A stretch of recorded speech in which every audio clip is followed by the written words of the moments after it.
Hello, hello, everyone. Hey, Margie and Gigi. Hello, friends. Gigi's hungry too. Yes, I hear ya. Dinner? Gigi, I just said I'm hungry, but there's no time to go get dinner. She sure did. Oh. Hi, Margie. Hi, Gigi. Hello, Julie. Hey, Julie. Hello, hello. Good to see everyone. Margie, were you really in an hour early? That's awesome. Well, make sure she gets the best seat in the house, and then she can go get dinner and just come back when it's time. But true that. I should have looked at it early, Margie. We could have just hung out and crafted or something while waiting, right? Gone live. Okay, let's see. I might need these. I'm pulling out some things I might need here. So how's everybody? How's your week been? Had a good week? Everybody? Anybody have a good week? Is that more I did. I had a busy week. My son came to visit. It was so nice. Nice. What'd you do? Oh, I can't. The week has flown by. I've been so busy, and I don't even remember what this week was. Hi, Glynis. Hey, Glynis is at Laura's. Oh, so should we say hi, Glynis and Laura? Hi, Laura. Oh, it says intricate scraps now. Oh, it has for the last few weeks. Has it? Oh, yeah. I don't know how I haven't noticed that. That's her Etsy name. Yeah, Etsy shop. I knew that. Yeah. So Glynis is at Laura's. She's been there for well, a week or a week and a half. How nice. Glynis? But time has eluded me for the moment. Time has eluded me. Julie has been in paint. Oh, I thought it said paint for a second because I have to. Julie, I'm sorry. I'm so sorry. I wish it was paint for you. Yeah. I wish so bad. Is it your neck? Your neck and back? That it's not as bad today. So sorry. And Laura and Glynis are trying awesome for the first time. What do you mean awesome? Okay, what is awesome? What is awesome? Because now I'm dying to know. Oh, yeah. Take the scrolling banner off. Oh. Okay. Hey, Candy. Fine. I like the banner. It is good, but Gigi asked about it, so. How about that, Gigi? Is that one okay? I like that one a lot. That is a great reminder. I think that's awesome. We can do that every now and then. Yeah. Just a reminder. So raise your hand if you have been to the page. The page. The Happy Paper People page to check out the items we've listed for sale. We're going to try to keep it down to around 3. Yesterday I had a couple more because it was before she and I got to talk, and that was just something we agreed on afterwards. So have you guys been there and looked? There's fun stuff for everyone. Margie's raising her hand. Yes, Miss Margie. Yes. Yes, Miss Margie, you may speak. I said raise your hand if you've been to the page. Oh. Oh, it's a cleaner that dissolves images. We have an awesome cleaner here. Julie, it's okay if you spam it with all the likes. It's okay. That's all right. Please do that. We appreciate somebody acknowledging that it's there. Yes. Thank you, Candy. Oh, yeah. Yeah. Let me see. I might be a little and I'm striving to have something in every price range for every kind of artist. And one of the things that I have is this right here. And I ordered a whole bunch of them. They are the China markers. And I don't know if anybody knows why they're called China markers. It is because they write on China. Exactly. They would write. It's like a grease pen. But it'll write on so many surfaces that sometimes we have a hard time writing on, like a painted surface sometimes doesn't want to take like a white pen. So this is a crazy cool way to make marks when you're in your art journal or for whatever reason. I mean, just junk journaling and when you're decorating your pages. So I thought these would be fun and something that everybody could use and help contribute to the cause. Yeah. That's pretty cool. Hi, Yeah. Katie. I might have to stuff one in your box there, Mare. Aw, that's sweet. Yeah. So yeah, we've been, if you look at it for a day or two and you think, there's nothing there I like, be sure that you come back because as Sharon said, we're both going to have things in all price ranges and for all tastes. And I'll tell you, the hardest part is getting pictures of everything. I've got tons of stuff sitting here, but getting pictures of it that can go in that are actually decent pictures to see. I had the hardest time with the spine jewelry. I hear you. Because the light reflects off the glass and I just can't get a decent picture. It doesn't show the image. You can't get the true color. It's horrible. So it's really hard sometimes to get the pictures, and getting that many pictures that fast to have at least 3 different things every day, with everything else we have to do. So we're getting there. But yeah, we've got things. I will tell you, I'm going to try to get this up tomorrow. You guys get the 7 of you that are here will get a heads up. Hi, Joni. So Christy raised her hand. Hi, also, Christy. Hi, Trudy, and hello. Oh, she's looking at the John Who else Wayne. did I see up here? I will give you a heads up that tomorrow I'm going to put in a tool that I did not bring it out at the sale last night, that I have never had at a sale before, and it will be a half price tool and it will be a killer deal. So look for that tomorrow. I am doing everything I can to get pictures of that because you'll need to be able to see pictures to know what you're looking at. So I'm going to try to have that in tomorrow. But yeah, lots of things that are small, $3 to $5 to $10. And then I've got some bigger things too. So we're trying to just spread it out and, do things of different types, different days. So don't get collectibles and gifts. If you think, well, there's not been anything for 2 days that I would like, don't worry. There's other stuff coming. There's other stuff coming. Yes. So we're trying out new things today, and or things we haven't played with in our craft things room, that and I know you've you all never have done before. Yeah. So what are you gonna do? I am making collage fodder. So basically, I'm taking this stack of papers, and these are splat papers from my splat box when I spray. And then I have some other like really thin book pages, and they are Japanese or something like that. And I can't read it, so I couldn't say. And then I've got this awesome paper on a roll that I did not realize was thermal receipt paper. Oh, and right. I am gonna heat this up. That'll be the last thing I do will be to play with these and then take the heat tool to it and watch it change. So those are my plans. So right now I'm doing just mark making, and I'm playing with some things I haven't played with before. I have black and white China marker, or black and red China markers, but I didn't have any white, and I wanted to see how good it worked on dark colors, and it's working really well. And then I have Goosebumps Spray. Ooh, cool.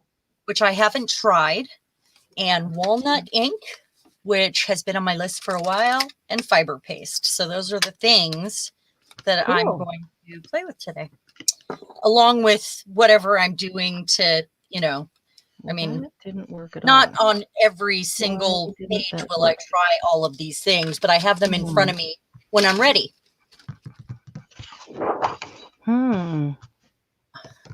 Okay.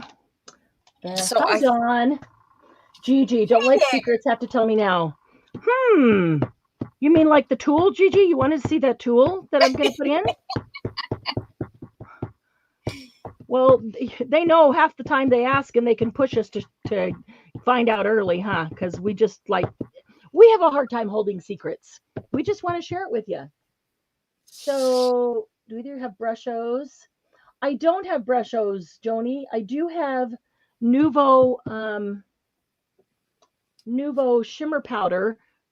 Brush-Os, if I understand it correctly, are like Lindy's what are they? The exploding powder stuff with all the colors. That's what the Nuvo shimmer powder is. So I think all three of those are basically the same type of thing. Like the Magicals? Magicals, that's what it is. Magicals. If I understand, am I understanding that correctly? That Brush-Os and Magicals and shimmer powder, they're all basically the same kind of thing. I don't think shimmer powder is the same. Brush-Os and Magicals have a powdered watercolor in them, also like a sepia watercolor, or depending on what one it is. So they actually add more watercolor to the paper also. So they may or may not have shimmer. Wait, they're not. What they're a powder, right? Right, they're a powder. It's a powdered watercolor, like a dried out powdered that's what water. Shimmer powder is. Is it? And then you spritz it, or get a brush with water, or however you want to. Yeah, you spritz it, and it comes to life. Is it just shimmer, or does it add the watercolor effect? No, it's color that might have a shimmer to it. Oh, okay. Yeah. But it's color. So like the yellow one is called Solar Flare, and it looks yellow, but when you put it down, you get all the colors that are in a solar flare. Oh, that's cool. Is that the same? I mean, I've seen Magicals, but I haven't seen the Brush-Os. Yes. And I had no idea. I thought they were just shimmers because Nuvo specializes in shimmer. No. I think they add shimmer to some of their things, but they're not shimmer first and color second. They're color first. Most all their things are color first and shimmer second. Why isn't that transferring? I'm thinking of the pearlescent factor that they have in their Nuvo mousse. Right. That's what I mean by shimmer. I was talking. But so it's mousse first with a shimmer in it second. Right? It's not something that is shimmery and then they decided to add color to it. Like the. I don't know. Sorry, I was looking for the pencil brush. This isn't working at all. Let me get a. I have large stencil brushes downstairs. They're for furniture, though. Hi, Tina. Hey. Oh, I don't see Tina. Oh, there she is. Hello. We brought the food, Gigi. I don't know. I might show you that tool. Gigi, I might be convinced to show you that tool because I actually just brought it upstairs to get pictures of it right before we started. So I have it here. If I had to run downstairs to get it, I definitely wouldn't. But I do have it right here. I'm looking for. Oh, that's not going to work. All right, I'm gonna have to try something different. All right, so what I'm trying that I've never tried before, and I think I used the wrong kind of ink, so I'm gonna try a different ink. And I was looking for stamp cleaner to try to completely get it off, and I couldn't find any. So let's see if this will fit on sideways. There it will. Cool. It's a nice butterfly. What I'm trying is, y'all remember Shrinky Dink from 30 years ago? Stamperia and Dress My Craft both have, hi Debbie, both have a Shrinky Dink. And this is Dress My Craft, and they call it Shrinky Prink, P-R-I-N-K, Shrinky Prink. And so what I wanted to try to do was stamp Lady Vagabond on the Shrinky Prink, 2 of her. And because I don't have this, I thought I had the stamp for her Airship, but I don't, or I can't find it anyway. Oh, maybe I'll do the other one as Sir Vagabond. And then I want to shrink it, and then I want to color it with alcohol markers and make it into a pair of earrings. That'll be really fun. So you know that it will shrink with a heat tool? I don't know, but the Dress My Craft one is supposed to work with a heat tool. So I'm going to try using the heat tool. And if I don't like the results, then I will do another one and put it in the oven because it's, only takes a few minutes to put it in the oven. So I'm going to, let's see. What I tried stamping her and I tried using StazOn. I don't know why. I thought that would be the best ink to use. And it wasn't. It didn't work at all. So really? I'm that would be the one because you wouldn't yeah, want it. Like this is what I got. I did it on this side and got nothing. And I did it on this side and got that. So that's not good. Does it need to go on a stamp platform maybe? I think it's the StazOn. I don't know. Maybe it's not the StazOn. It might even be that stamp. I think that stamp got warped. But usually her face stamps out pretty well. I might I'm gonna pull out Sir Vagabond here. Chocolate bar. Ooh, I do have a little piece of dark chocolate in my drawer. I could find that. Cottage cheese and pineapple. Margie. Yummy. Yes, I love that. That's what I had for breakfast. I love cottage cheese and Doritos. I'm not a chip person, but if I'm going to have Dorito, then I have to have it with cottage cheese. And color explosion. Yeah, Julie, that's it. It's color explosion. So the Brushos, the Magicals, the shimmer powders from Nuvo, they're all color explosion. That's what they are. So this paper, I think, Julie, you asked about it. It's just from the bottom of my slap box. What? Cottage cheese and pickles. That sounds good. Really? Good with seasoning, yeah. I like pickles and I like cottage cheese, but I'm not sure I like them together.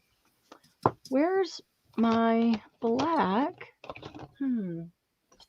So collage fodder would be something I might use the whole thing or tear up and use, because it's got so many colors in it from being in the bottom of this splat box that it's just perfect to do a little bit of extra work on it, and then it's ready to cut or tear up and use to cover things. Art journal page, a box, anything really. Cottage cheese is the devil. Kristen, are you allergic to cottage cheese? Lactose intolerant. Oh, that would be the devil. Yeah, it would be pretty bad. I'd not be real happy with that either. I think maybe I will try. Darn it! Where's my black? I don't know where my black is, but I do know where my little one is. I would think archival ink would be better than distress ink on this. I mean, I could be wrong, but I really thought archival ink would be the way to go. This stencil is from PM Artist Studio. I got in the collaboration trick or treat package. Debbie Riddick, hello. Hey, Debbie. And I wanted to, this is new to me, so I wanted to try this out also. It looks like leopard spots to me. And if I use the right paint. You used that before. Use that before because you're saying it looked like roses. No, this is a different one. The other one is small. That was like an ATC size. This is one that they just sent me for the hop. Right. Oh, it's the same stencil though, just different size, right? Maybe. I'm not sure. I didn't even think about it. Just looks like leopard spots to me. The other one looks like roses and this one looks like spots. Oh, from far away I see roses on this one too. It's possible. It's very possible. Okay. I'm going to let that dry before I decide if I'm going to do anything else to it. I'll probably, though, I feel like I want to wipe this off onto making more scrap papers, you know. On tag rib from Graphic 45 earlier using the 8x8 stem period pad called Threads. Oh, nice. Banana and mayo. Wait. Back the truck up. Banana. I'm going to have to delete that comment, Trudy. Oh. Fired. Oh. Banana and mayo. I'm sorry, Trudy. I am sorry. Yeah. Dougie's peanut butter and pickle sandwiches. I will have banana and Nutella. Oh, yummy. That is really good. But banana and mayo. I like green bananas. I just like them. I don't like once they get super ripe, I can't. Once they get super ripe, I can't eat them. They have to be not super ripe. Okay. I probably didn't need to hold that down as long as I did, so I'm going to stamp another one and try that out. This is a lot of a trial, a lot of experiment. Wait, who's never had bologna? What is that? Well, maybe they don't have bologna in Australia. Oh, yeah. But you guys eat Vegemite. Julie, do you eat Vegemite? Probably pretty close. From the bologna is a processed meat. The beer barrel. It's the stuff they scrape out. Right? Isn't that correct? Is what? Okay, when they clean out the beer barrels, when they make beer, there is stuff at the bottom that gets scraped out, and it's like paste. And I believe that is Vegemite, or it is another Australian delicacy that I can't think of the name of. Oh, I don't know. Julie might know about that. That's weird. Julie might know about that. Julie, what do you say? I need my paper towels, and I knocked them off, and they rolled under the desk, so I can't get to them yet. I just thought of one more thing I want to do to this before I call it done, collage fodder. So this is a Cosmic Copper ink pad, new to me, however not new, in a lot of stuff that I bought recently. And I believe it's got loads of cool color. This food conversation has taken a terrible turn. That is true. Let's stop the food conversation. Because I haven't heard anything yet that's sounding really good. It's all just making me sick to my stomach. Julie wanted me to say it again because she missed it. Julie, correct me if I am wrong, but is Vegemite the stuff they take off of the bottom of the beer barrel when they clean it out? Is that correct? Or is that another thing? It doesn't sound right. I know it doesn't sound right. I don't know, because I thought...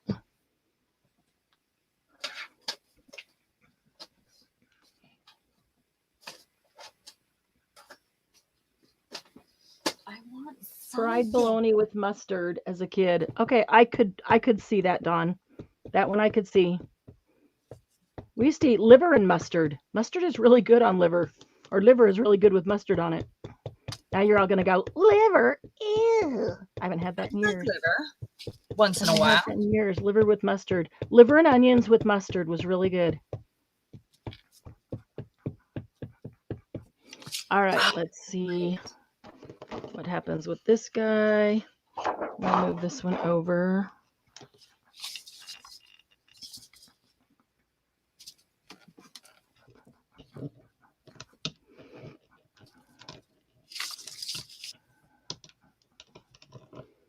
Oh, Gigi's got Samoas. Girl Scout cookies. Joe just brought out of the freezer. Darn it. Yeah. Julie, Gigi, you're yeah. Unless you share, you might not see that tool. I have coconut rolls. I forgot. Yum. They are good, and I don't feel guilty when I eat them.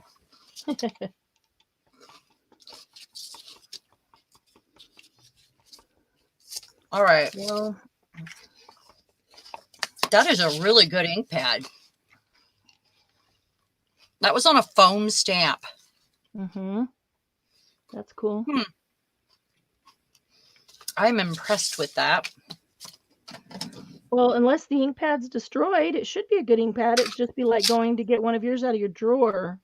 Right. You know? But it's usually with the metallics, I don't feel like you get this much shine, you know, like, or saturation. What brand is that? Archival Brilliance. Oh yeah. That's probably why. Yep. That's a good brand. I've got some of those. All right. Putting these away. So I'm happy with that. That looks like fun collage fodder to me. So Julie loves bologna with tomato and lettuce, or just tomato sauce or ketchup. So bologna sandwiches are typically what people would do with them. Bologna, tomato, lettuce, maybe pickles, whatever. Make a sandwich out of it with bread. Yeah, Brilliants are really good ink pads. Their metallics are good. I want water. All right. I will soon find out if it's the stamp that has the problem here.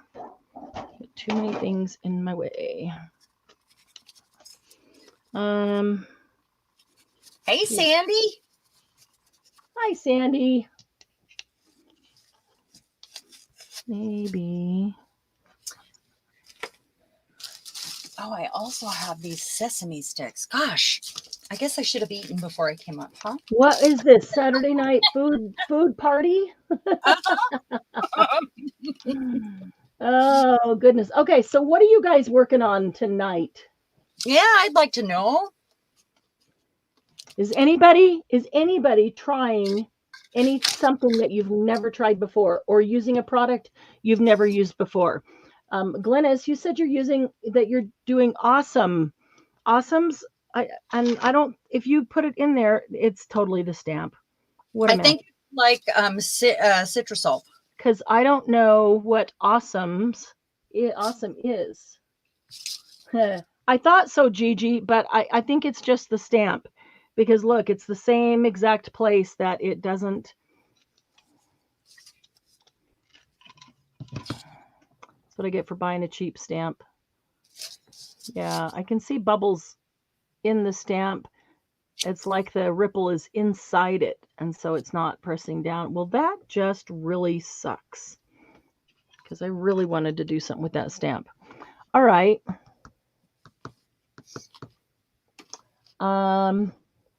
Yeah, well, it sounds like Citrusol to me. Tina's gonna paint her toenails. Nice. Have you never done that before? I need to get a pedicure.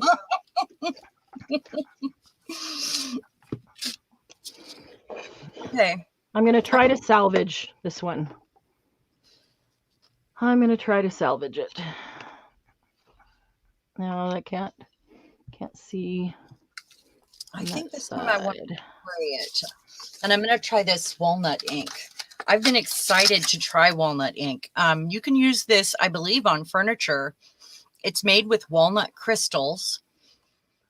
And it's used for calligraphy also. So it's great to antique things. I just, I've been wanting to try it. So how do I spray on camera? Hold on.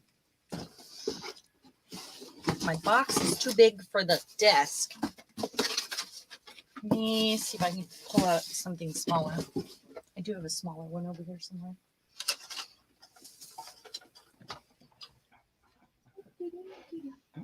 The awesome cleaner is at Dollar Tree. Depending on the ink, it will smear it or erase it. Oh, nice. I didn't know that would work. That's great. Good to know. Try to different bunch of book pages and magazines with different effects. Nice. I could get my stamp pad and try it. I can do that, but I really think that stamp is just a really poor stamp. This is too thick. What other? I want to use something larger. There we go. So I'm going to put, let's see, I know I have one of those that's cut. Okay. I sometimes the other side of this flat paper is more of a favorite. I think that's the back side. That one's got more color, so I think we're keeping that. So I've got these I got on Amazon, and I think there's 3 different sizes in the pack, and they were really cheap, but they might be out because there were only a few left when I got them. Little sugar skull stencils. Just thought they would be fun. Let's see. Okay. Walnut ink, where'd you go? I buried it covering my desk. Where did I put it? Oh, there it is. So, Laura and Glennis, I would love to see those pictures because I actually have that cleaner downstairs under my sink. Somebody's setting off fireworks, Margie said. Oh, gee, don't they know it's October? Laura said her mom is not allowed to pick up scissors today because her hands are hurting from overdoing fussy cutting. Oh, no. Oh, from fussy cutting 3,000 images for Laura this week. You're going to give yourself a carpal tunnel from fussy cutting. That's hilarious. That's all she's done all week is fussy cut for Laura. But that will save a whole lot of postage having to send it back and forth to each other. Sandy and Julie think it might be gunshots. Wait, no, that's Sandy. Julie says she's still hungry. Me too, Julie. Me too. Oh, I don't want to do that.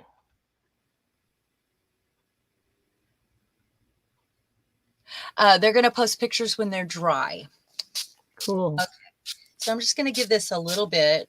It's got I think an oil in it also. And it shouldn't clog, I would think.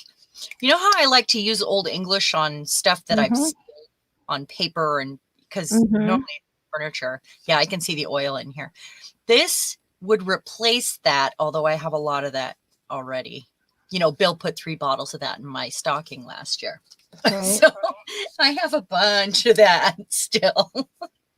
So, and I think you can wipe it too. Hint of, thing is, all of the things I got out to play with are going to need dry time. So that's why I have a stack. Let's see if I can get this, because it's got an oil in it, on this paper. And then I'll take a paper towel and kind of like when we clean a stencil. Julie answered Sharon's question extensively, and Sharon didn't look at it. Let me go back. Which one? I don't know. I'm going to go back and find a big message from Julie. Is it about the Vegemite? Vegemite is savory, salty. Vegemite is savory, salty, and should only have a tiny amount on the toast. I'm going back. Okay, Vegemite used to be made from beef. But when America bought it off of us, they replaced the beef with something else. So what is the product that is Australian that used to be eaten that is out of the bottom of the beer barrel? That used to be eaten? Is it not eaten anymore? Well, no, it probably still is, but it's an old thing. It's been around for a very long time. I only know about it because I had a friend that lived in Australia. Mm-hmm.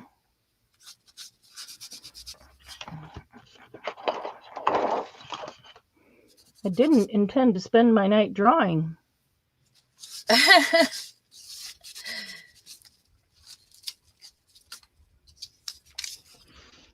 Little ghostly effects. See if we can get this on here. So it should take a little while to dry. So whatever's on my stencils still is probably still here. Look at that. I mean, it's been sitting there all this time.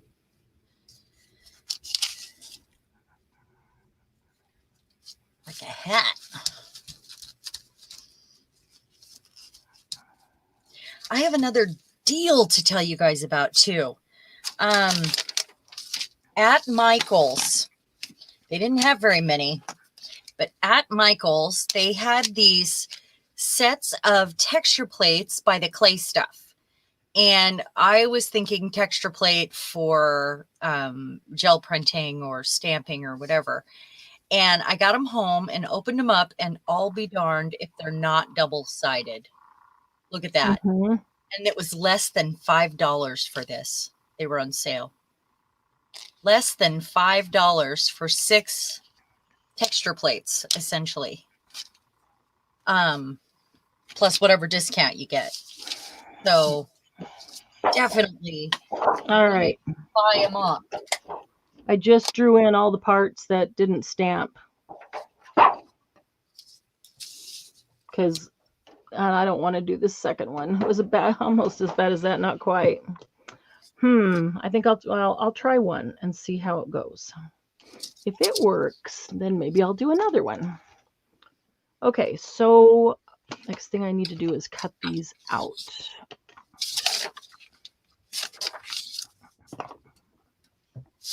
Boy, I love that. Debbie, she said Michael's. Yes, Michael's. They didn't have very many, and our store here, you would think that they would have better stuff and better prices because we have a distribution center here, but we don't. There's nothing fancy or special in their empty shelves. Surprising. All right. So let's see. Has anybody used Goosebumps Spray? It's a texture spray. And I'm not sure how long it takes to dry. So I'm going to spray some of this out and then stick it on my back counter, and we'll see if it's dry by the time, you know, about halfway through. So I think I need clean, this sort of paper for it.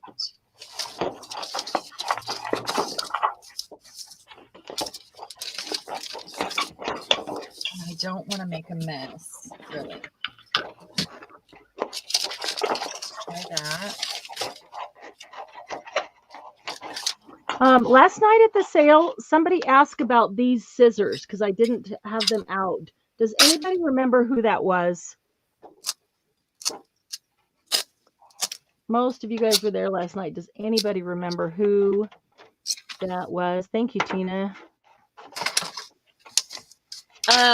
Christy, I see your question, and I will do a few things with those texture plates because I want to play with them, and they are new to me.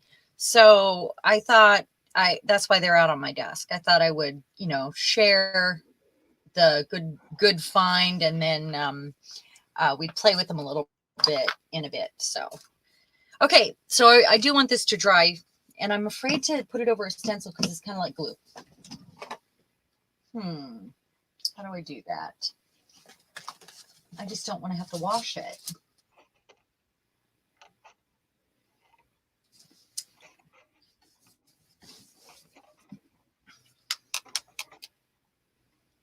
I'm thinking for a second. Maybe some chipboard sort of tags here. That's a good idea. That way I can decorate them, maybe dip them in ink or something afterwards. These have two sides. There's a smooth side, and then there's a more absorbent side. So I'm going to try to do 2 of each. Did you see these that I put in the on the page? I had a lot of fun making those packs up.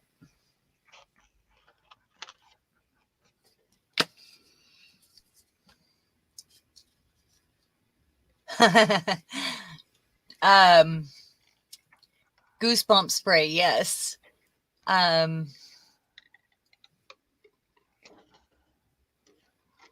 Trudy, this is the Goosebumps spray, and there are some videos I saw on YouTube. I didn't watch any of them, but you just spray and walk away, and it leaves it's like a resist spray, kind of. Is it?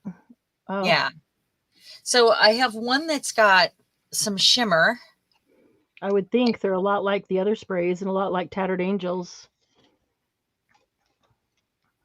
No, they're resist. So they leave a texture behind. That's why it's called Goosebumps. So it's a clear texture spray. Okay. Yeah. So it only comes in clear then? Yeah, and then you do whatever over it. These right. are So brand. It only comes in clear and then Clear and a shimmer. Come on. It's completely unused. I hope it's not clogged. And I don't know what to say. Here, I'm going to say this until I get it rinsed. Happens all the time. Well, it's unused, so they come that way. They come that way sometimes. Yeah.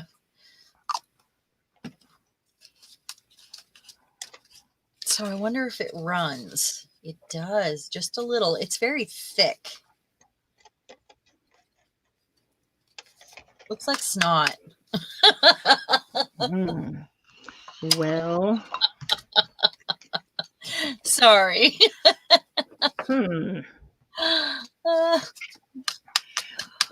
Julie said they make it different now.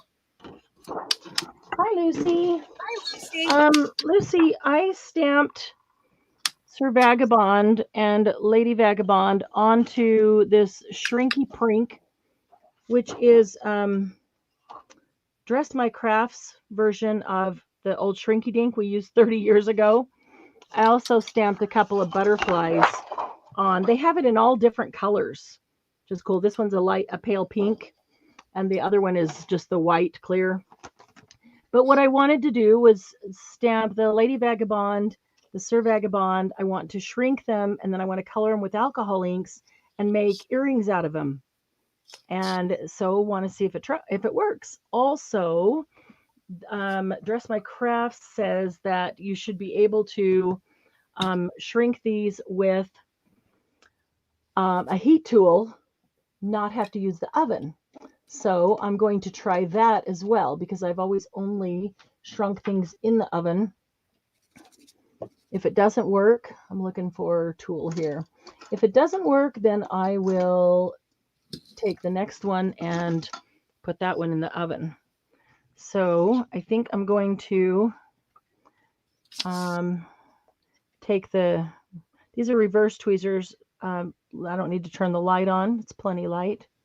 But I can get hold of just a teeny tiny edge there so my hands can stay away from the heat tool. And I got a new heat tool. Do you, Margie? Okay, I'm going to try it out. I got a new heat tool. I went to Harbor Freight and got me a real heat tool.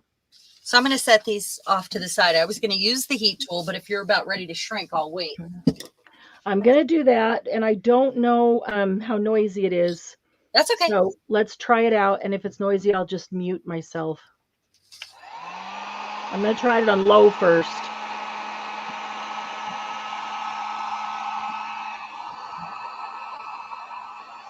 So I also have this fiber case. I'm not sure how. Is that real noisy, Sharon? Should I mute? Yeah, go ahead and mute. That's fine. Okay, so what I'm going to do is play with this walnut ink while that's drying.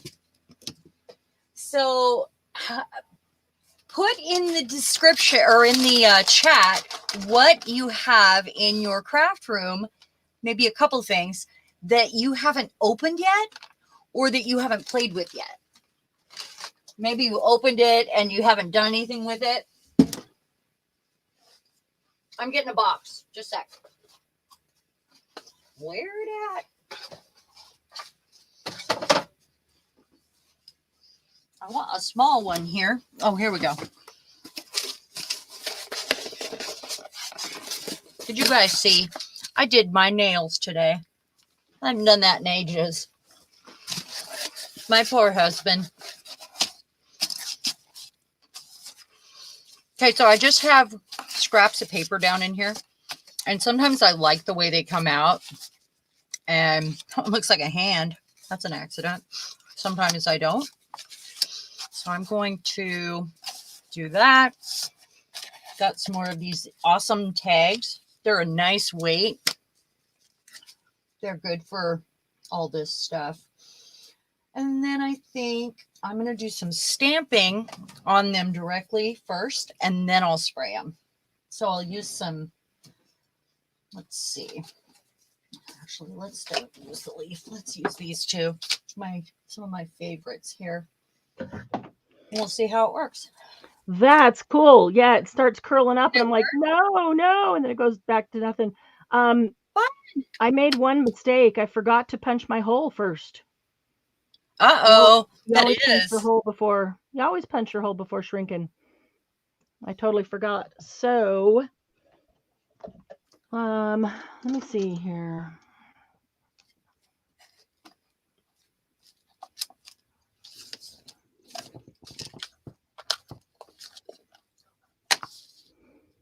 There we go. Got a hole. This one. Going back to that awesome copper.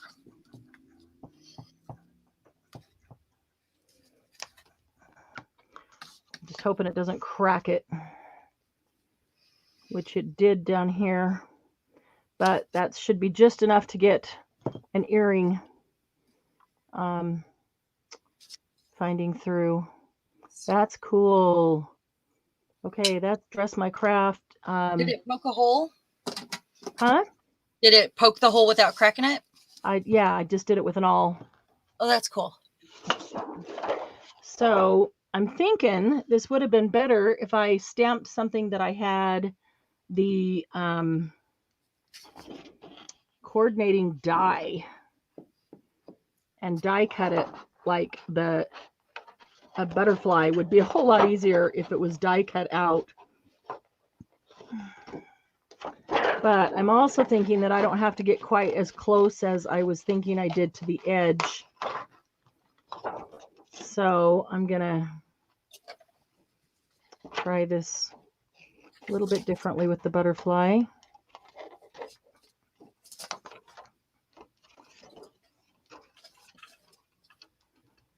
It'd be cool to have a pair of earrings that were Lady and Sir Vagabond. Maybe I might put them up in the sale. They work really well. Maybe I'll make some more pairs. I don't know. Anybody else want a pair of earrings of Lady and Sir Vagabond? I told you about the ones that I was planning on making, right? I don't remember if you did. I know this will bug you, but it's gonna be a surprise. I actually had to order something, and I've been waiting for it to come. Well, if it's then don't bring it up. Can't help it. Can't help it. You didn't tell us anything. I know. That'll make you'll need to go look. You'll have to go check out the page. Well, right? they still know to go do that because there's new stuff every day. They don't know, we don't know what, I don't know what you're posting. You don't know what I'm posting every day. Right. There's new stuff, but.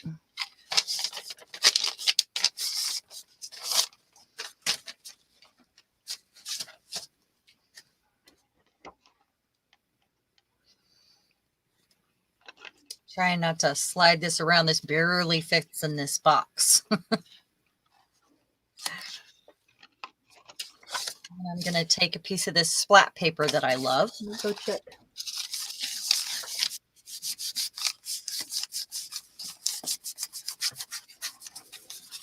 So this is Walnut Ink. And I'm going back to see what it is. What's that? I'm looking because I asked while you were drawing what things they had in their stash that they haven't played with yet. All right. Yeah, it does get really, really hot, Lucy, and that's why I only put it on low, and I wouldn't hold it still. all of your Graphic 45, Christy, haven't used. I have an idea. A couple, dozens and dozens of things you've not opened. All right, Lucy, it's time. It's time to get some of them out and open them up. Easier to color it before shrinking. Yes, that is true. However, the color really intensifies when it's shrunk. So you don't know exactly what you're getting. So if I color it after, I have less surface area to color. And I know what color it's going to be. So I'm going to try that. I may, after I do it, I may end up trying it the other way too. You know, different things and see which I like best or which is easiest. Julie says light and fluffy. She got it and hasn't used it yet. I still haven't ordered it. I need to. I should just do it.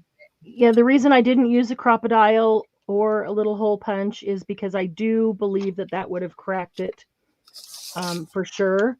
And what I should have done, instead of sitting there looking at it and thinking about it, I should have stuck the awl in it immediately while it was still warm. That would have made a difference too. Would have been a little easier, but it worked out fine for him. I will try not to do this one without punching the hole first. If I forget, somebody scream at me. Okay, let's see. So I should have left enough plastic on right above his head for the hole. I didn't even think about that. That would have been kind of brilliant.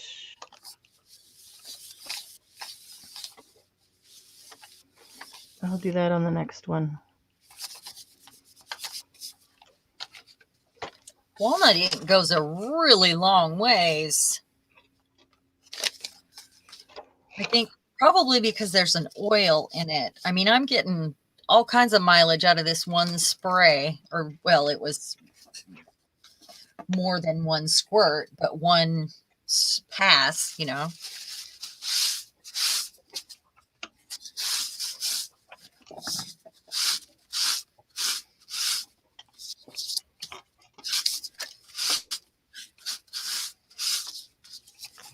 I love what happens to all the cleanup papers.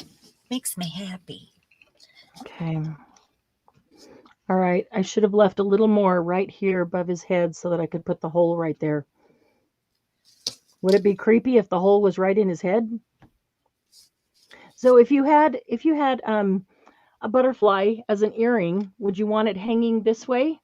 Or would you want it hanging to the side and the hole could be one of these actual holes on his wing? From the side for sure. So it looks like he's flying. Yeah, because that way it just looks like he's mounted. Okay, Trudy, we'll see you later. We'll be here. What are twisty packets? Drill's a good idea, Lucy, so that it won't. Yeah, no, crocodile won't punch it afterwards. It would just crack it. The drill's the best idea. Oh, Christy's reminding me we're waiting on the tool. Okay, let me shrink the butterfly and I will go grab the tool. I will, I promise. The shrinky, twisty packets in the oven when I was little. Yeah. Yep. What are those?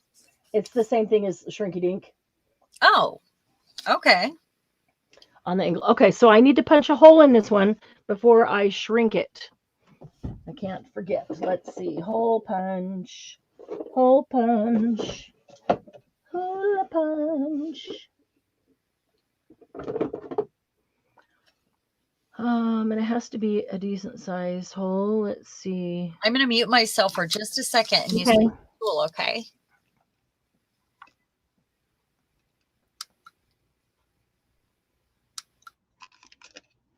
All right. There's the hole right in his wing. Right where the hole was, or not the hole, right where that, you know, looks like a monarch to me. Use a bail. Yeah, hang on the angle. You can use a hole punch before you shrink it, and the hole should be the right size when you're done. Yes, I agree, Debbie. And I forgot on Sir Vagabond, I forgot to punch his hole before I shrunk it. So once I shrunk him, I grabbed the awl and got the hole in there, and it worked because it was still warm. But if I had done it even sooner, it would have probably just I mean, the warmer it is, the softer it is, the better it's going to be. But the butterfly, I remembered to put my hole in before I shrunk him. To shrink styrofoam cups at Rise. Yeah, that's awesome. Styrofoam cups. That's good. Okay, let's see here. Well, okay, I'm not going to start shrinking while Sharon's running her heat gun. So I will cut out this other butterfly here. Ooh, this one could be hung from the other wing. And so they're a pair, and one's flying away out from the right ear, one's flying out from the left ear. I just thought they'd be fun earrings. Last time I did, this is the first time I've used a Shrinky Prink, but last year I did some Shrinky Dink and I stamped some balloons on it and some books, an open book and a stack of books, and they turned out great. I got these teeny tiny little balloons. I'm back. So fun to work with. And then I got teeny tiny little books, an open book, just adorable. So that was a lot of fun to work with. So that's why I thought I would try these and see if I could get something that would be cute for earrings. I thought Sir Vagabond, Lady Vagabond would be fun with all the Stamperia paper we've had lately for them.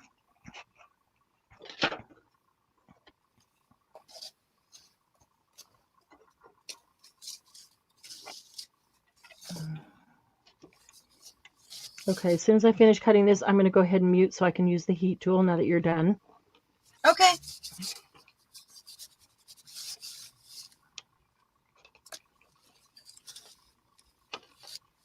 Oh, that's like the ultimate vintage photo right there.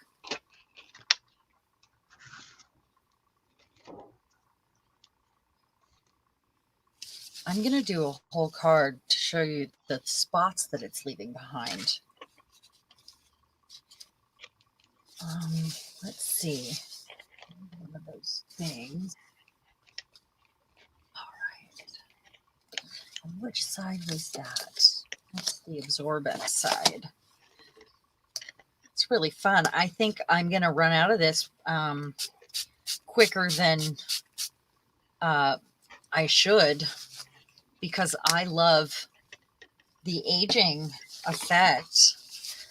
That looks cool too, though. Is there any should on craft products? Like they should last a certain time? I don't know. I don't think so. I think I'll be ordering that real quick. So I don't think there's any should last a certain time. Really like what's happening. So all depends on how much crafting you're doing.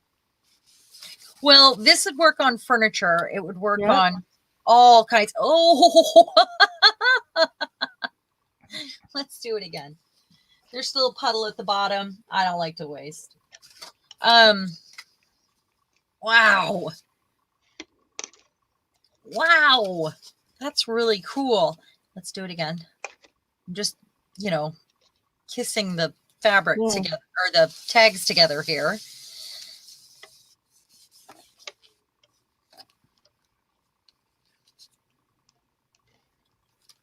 Oh.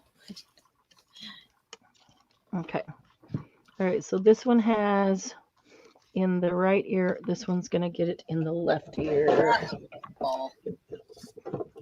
That's cool. It's very cool looking. Yeah. Let's do the smooth side this time. These will be great bases for whatever I'm working on. Okay, let's move him aside. Move all these aside. These pieces are big enough to make something with, so I'm going to move them aside. I'm going to throw those away. And let's shrink these two. So my point was not to do that so much and that's what experimenting's all about, I guess, was to use just a little bit of it and spray it Can't get a little bit of spray though. Oh my goodness, look at that. What a great way to age anything you're working on. Covers. Be great for covers. Hi, So where I left, Kendall. hey there. How are you? Meatballs and homemade spaghetti. Oh my gosh. Kendall, we just made him. I just made him stop with the food talk because I'm hungry. I love homemade spaghetti and meatballs.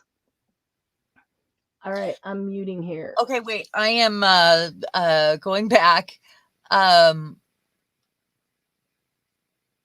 Yes. Let's see. I will have to order it ahead. It's actually been on my Amazon cart for a while. There's a couple different brands, and I love the idea of buying the crystals. I knew that that was a possibility. I haven't looked into it. I just know that I wanted to try the walnut oil or the walnut ink first. But it's amazing. It really is. This is where it's darker. It's where I had it on there, like when I put the two together and let it sit for a minute so it soaked in, and then, you know, wiping it in. Oh, that's wonderful. And these tags, one side is smooth and kind of coated, and the other side is more absorbent. And I chose to use the one that was a little more coated that time because there's kind of something slightly not water-based about the walnut ink, and I wanted to see how that would work. I'm sure it's the same on the other side. It's just a little more absorbent and it would have happened faster. So anyway, that looks so cool. The aged effects that I think I can get with this in the end, or just toning down color, it's wonderful. I really like it. It's very exciting to me. And these have like a fall leaf thing going on. I love it. Look how dark. It looks like I inked it around the edges where it pooled. I really, really like that. I like on this one too. I was trying to show earlier where all these little bubbles formed and popped. There's like little circles. It looks so textured and delicious. Just checking to see if it smelled like walnuts. It does not. I have to. I'm hungry. What can I say?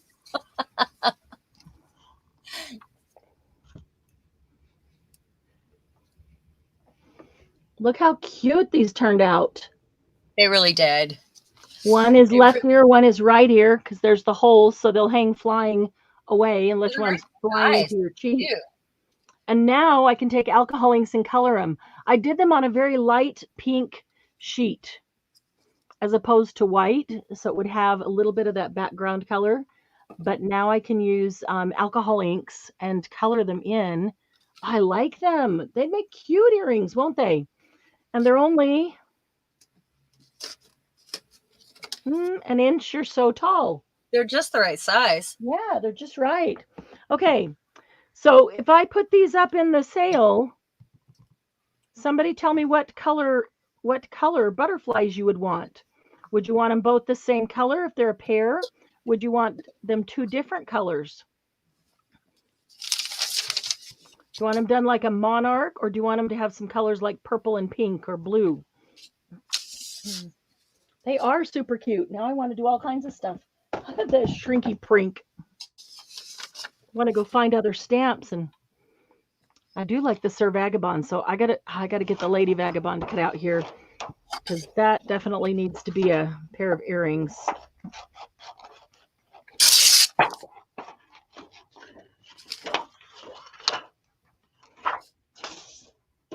A purple pair? Oh, purple.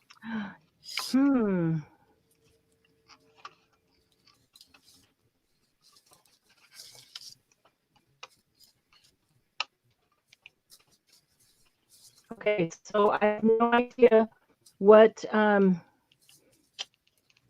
if you went to the store to buy a pair of purple earrings out of Shrinky Prink, what would they cost? That would be retail. Then we have to be lower than retail, but I have no idea. What would y'all pay for a pair of Shrinky Prink earrings? It's weird that they're called Shrinky Prink. I know. And Stamperia's is called something completely different. And then there's the regular, I still have some Shrinky Dink, which is the, whatever brand, that same stuff we've always used from 30 years ago. Oh, wait.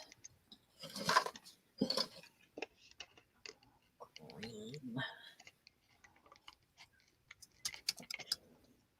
$5 million. Thanks, Sandy. I like the way you think. That'll help cover Happy Paper People costs for sure.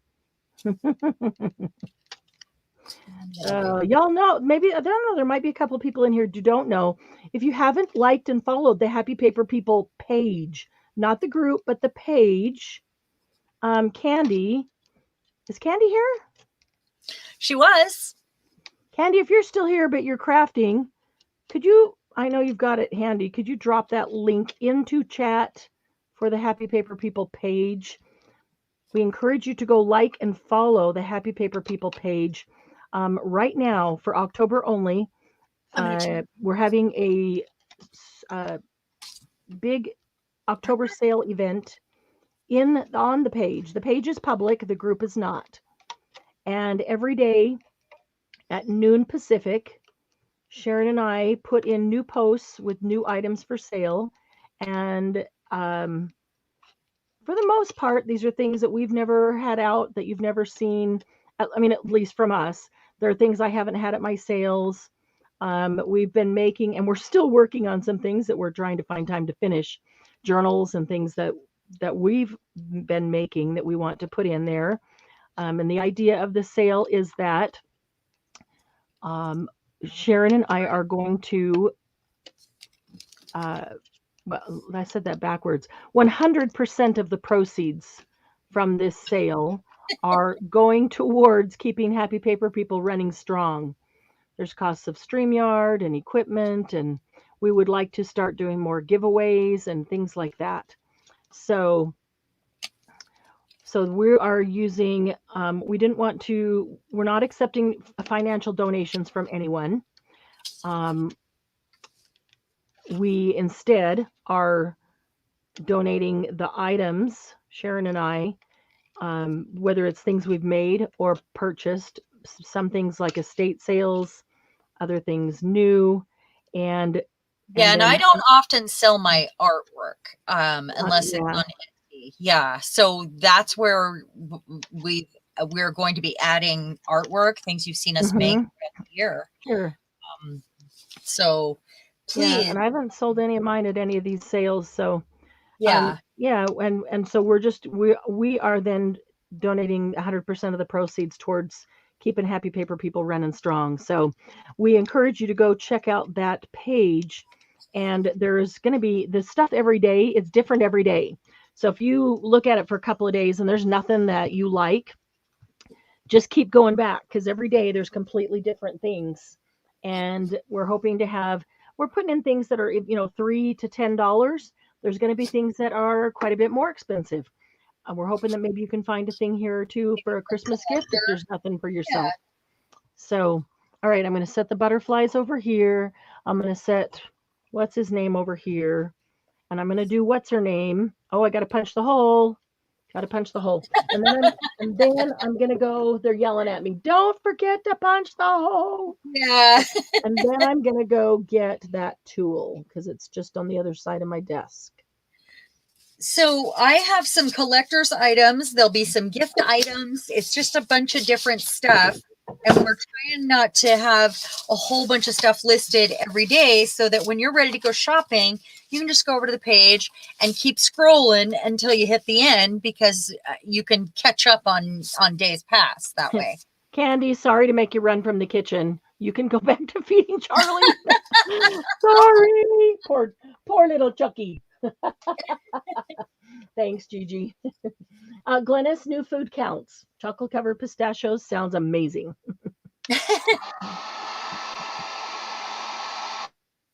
There you go. So I'm going to try my new fiber paste, which I haven't tried. This is a stencil that I think I've used once, and I'm not worried if I don't get it in water right away because it's got pretty big holes. So I'm just going to do a part of it and see how it comes out with the stencil. Gonna need my palette knife. And I'm wondering if I can tint it. And then I might even go at it with some texture plates. Because that's a good segue to texture plates, I think, after I do a few of these. And we'll try those out.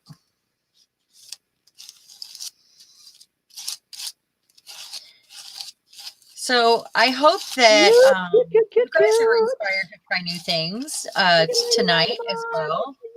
Or at least soon. But it's like, damn, isn't it? Show us. I did. Sorry, I was stenciling. Oh, that's really cute. She's adorable. She's adorable. She really is. Okay, I'm going to set her over That here. is cute.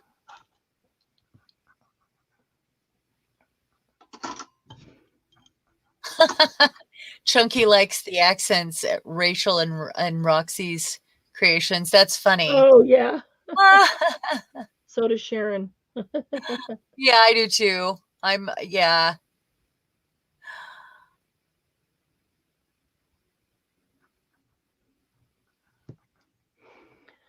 Okay, let's see here. I'm just reading. They're talking about food still.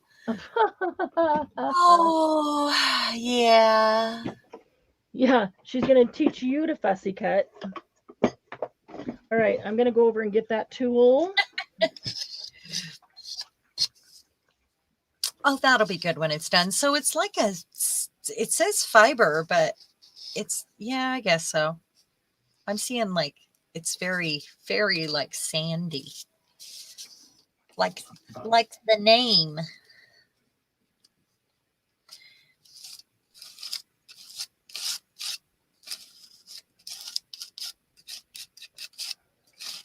It's always fun to have these done up ahead of time. So I have a tag box that I'll stick them in and with the others, and all of them have different stuff going on. It's just fun stuff. There's a big fiber. I think it's from the rim.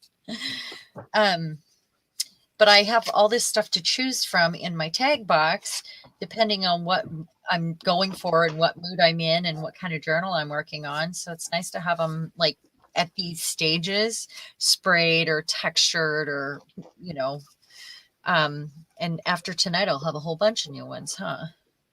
Goosebumped and don't forget the goosebumps. I am going to try mixing it, I believe, now, because I've got this purple paint left over. Put that away. All right. See if I can tint it. I bet you can use a gel crayon in it and tint it nicely. That's not terrible. I got two colors, purple and green, in honor of October and Halloween, because I love those colors, and it makes me feel, or makes me think of witches and goblins and Halloweeny sort of thingies. Halloweeny thingy. Let's try one of these little guys. Okay. I am back with the tool. I don't think I have enough room on my desk. Wait, are there people here who clean their stencils? I belong to the club with the crusty bits. I believe Debbie, that I'm with you. I leave all the paint and stuff on there, but if there's anything textured, I go and clean it right away because I'm worried, or I'll dump it in a bucket that I keep sometimes if I know ahead of time. Like right now I have the bucket in here. I just don't have any water in it. Mm-hmm. And if I get to the point where I feel like I need it, then I will. Lucy, Glynis is visiting Laura until tomorrow, and Laura's been a slave driver and made her pussycat for a solid week, and poor Glynis's hands are frozen in place. Sharon, do you mind if I take the full screen for a second? Go ahead. Okay, guys, here is the tool. Look at this awesome bag. It's a We Are Memory Keepers. That's the logos, their gold logo down here.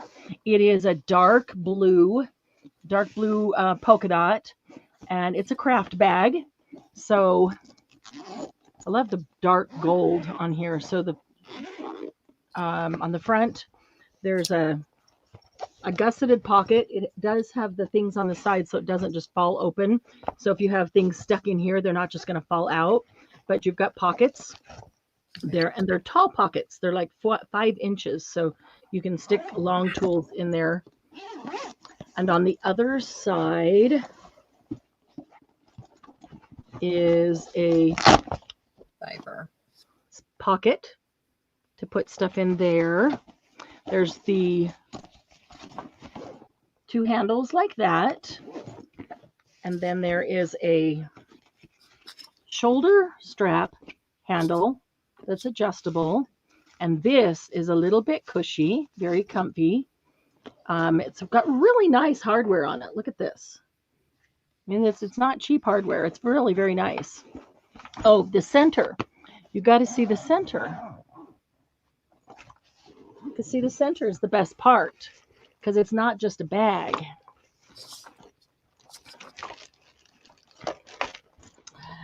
First, I'll show you the bag, though. There's the bag. Let me show you this side. Look at these nice net pockets. They're mesh, but they're really super thick mesh. None of that flimsy, stretchy mesh. Pocket here, pocket here, pocket here, and here.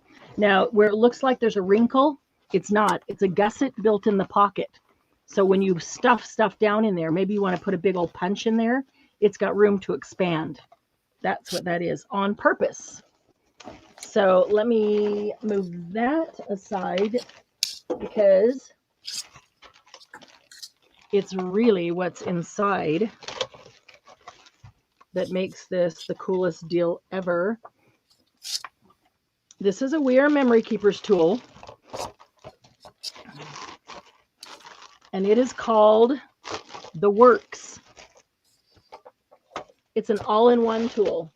I'm not going to go through every single little thing on here.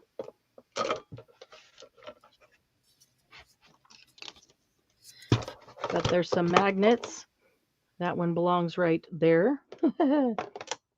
There we go. You can see that there's all kinds of things to do everywhere. And I'll tell you what it'll do, because that's the best part. Look on the back. There's magnets for holding, and it sticks to this, which is magnetic. Here's tools, here's tools, here's tools and charts. And I think that's removable, not positive. But let me tell you what the Works does. It is a trimmer, scoreboard, envelope maker, tab maker, tag maker, pom-pom maker, tassel maker, bow maker, stamp tool. That's what this is, the stamping tool. Banner maker. There are video instructions, and then every single page tells you how to use and the step-by-step directions for each one of those things. Tabs, tags, tassels, pom-poms, stamps, bows, banners. I didn't say the first couple out loud, but you know what they are. Scoreboard and trimmer, envelope. Isn't that cool? All of that in one tool. Think about going to a crop and taking this one tool and being able to do all those things. Here's your trimmer, and oh, is that a, I think it comes out. Looks like I'm not going to take it. Yes, I am. Maybe I am. ruler. There's a ruler on here. There's a ruler on here. There's a ruler here. There's a ruler everywhere because you need to be able to measure. Each one of these things does a different one of those things. And so everything has to have measurements on it. Okay, is that cool or not? Somebody got smart. Yes, and put everything in one. Everything in one tool that takes up the space of about a thin paper trimmer. Not my big guillotine, but a thin paper trimmer. Yeah, there's another one down there. This is where you're going to be able to punch. You're going to be able to punch the notches for the envelopes. And, oh, they didn't say that because it's automatically on an envelope maker, but this side is a corner rounder on all the envelope makers. So I just thought that was pretty darn cool. Has anybody seen the Works all-in-one tool before? Bring Sharon back on. Anybody seen the all-in-one tool? So here's what kills me. We Are Memory Keepers sells the all-in-one tool, just this tool, because it's, how many is it? 1, 2, 3, 4, 5, 6, 7, 8, 9, 10. Because it's 10 tools. They sell the all-in-one, or I'm sorry, the Works. They call it the Works tool for $80 just by itself, not with the bag. $80, $79.99 actually. And then the bag, $20, so $100. $100 for this tool in that bag. And yeah, I would never pay retail for it. I just wouldn't. Yeah, Christy hasn't seen it. Joni hasn't seen it. Lucy, no. Yeah, Gigi, no. I hadn't either. Before this, but I went and looked it up before I even picked it up and saw that they sell it alone for $79.99. So it's going to be, I'm going to put it back in this bag just to protect everything. I'm going to put this up tomorrow if I can get some decent pictures to put it on there in time. And it's going to come in the bag, with the bag. Whether you use it with the bag or not, that's your choice. But I'm going to put it up there with the bag. I like the bag a lot. And let me ask you, would you want to see it as an auction in the October sale, or would you want to just have a flat price on it? Give me some feedback on that. Would you rather see an auction or a flat price?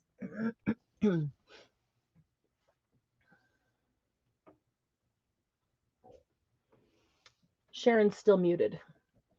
She'll unmute in a minute. Aussie dollars would be way more. Yep. Sorry, I thought I did it. That's okay. Talking away, you know. That's okay. Yeah, that's a pretty cool tool. Isn't that a cool tool? Yeah. Well, and my thought is, if you want a really cool gift for somebody who's just getting started, somebody younger, it's really hard to give them all those different tools. I mean, that's literally 10 different tools. You know, you got the banner punch, the tab punch, the tag punch, punch board. They're all punch boards. The envelope punch board, the tassel punch board, the pom-pom punch. Every one of those has an old punch board. You can, and they retail for between $17 and $27 per punch board. So you can't give somebody, that's just a lot. But if you can get one tool that does it all for somebody new, that would be awesome. Or if you're somebody that goes to crops a lot, or goes to craft with friends, it would be, yeah, go to craps. Yeah. Then you need your dice, your die. Yeah.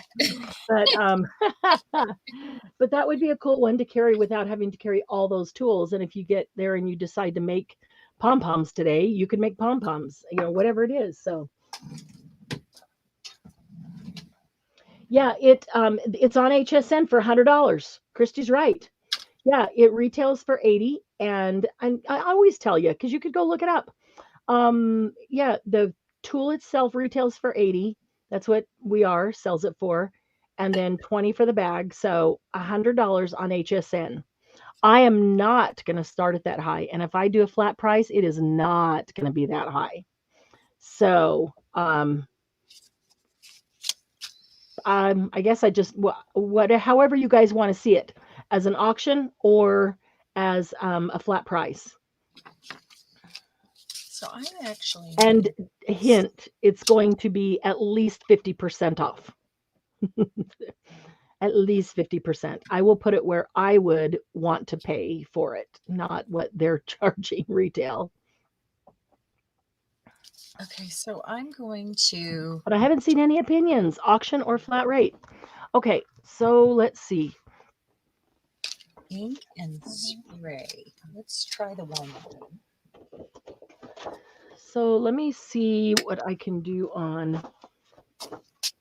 I'm getting fast and loose with my spray here. It is an amazing tool, isn't it, Christy? I thought it was. Looked at it and went, holy cow.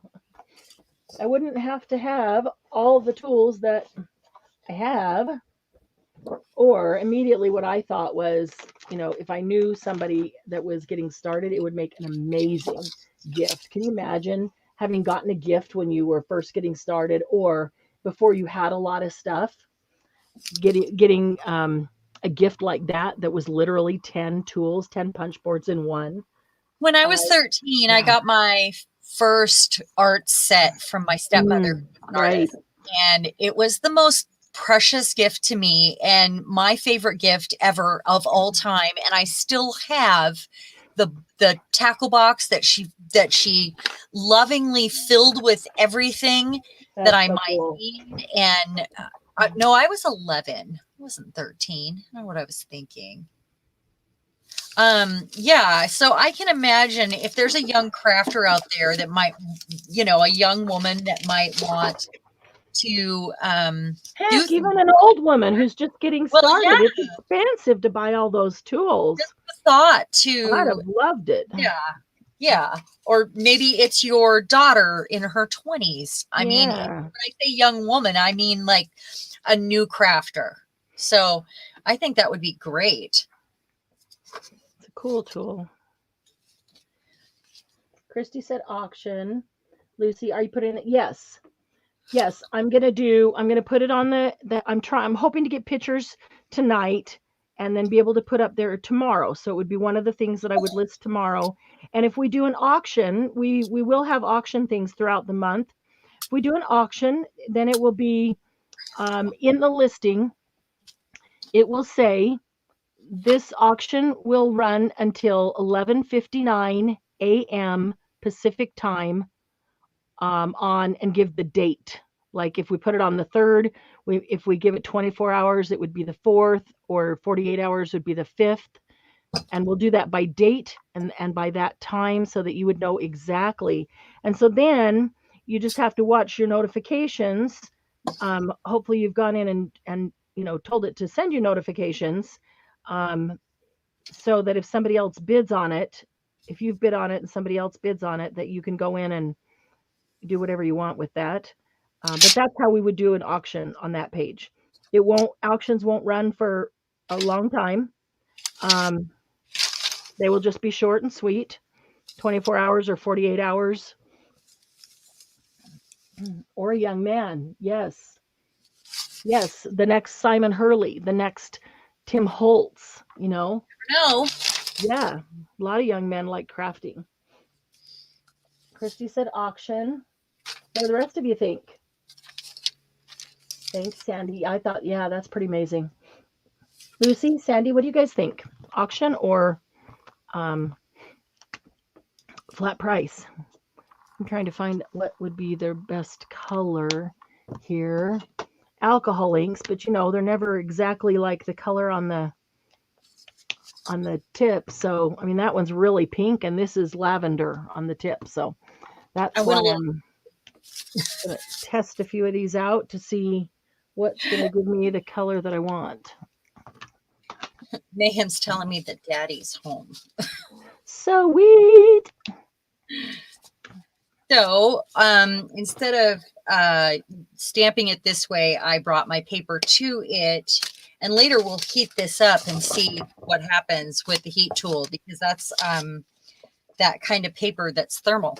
So here's the first impression before I sprayed it with water or anything.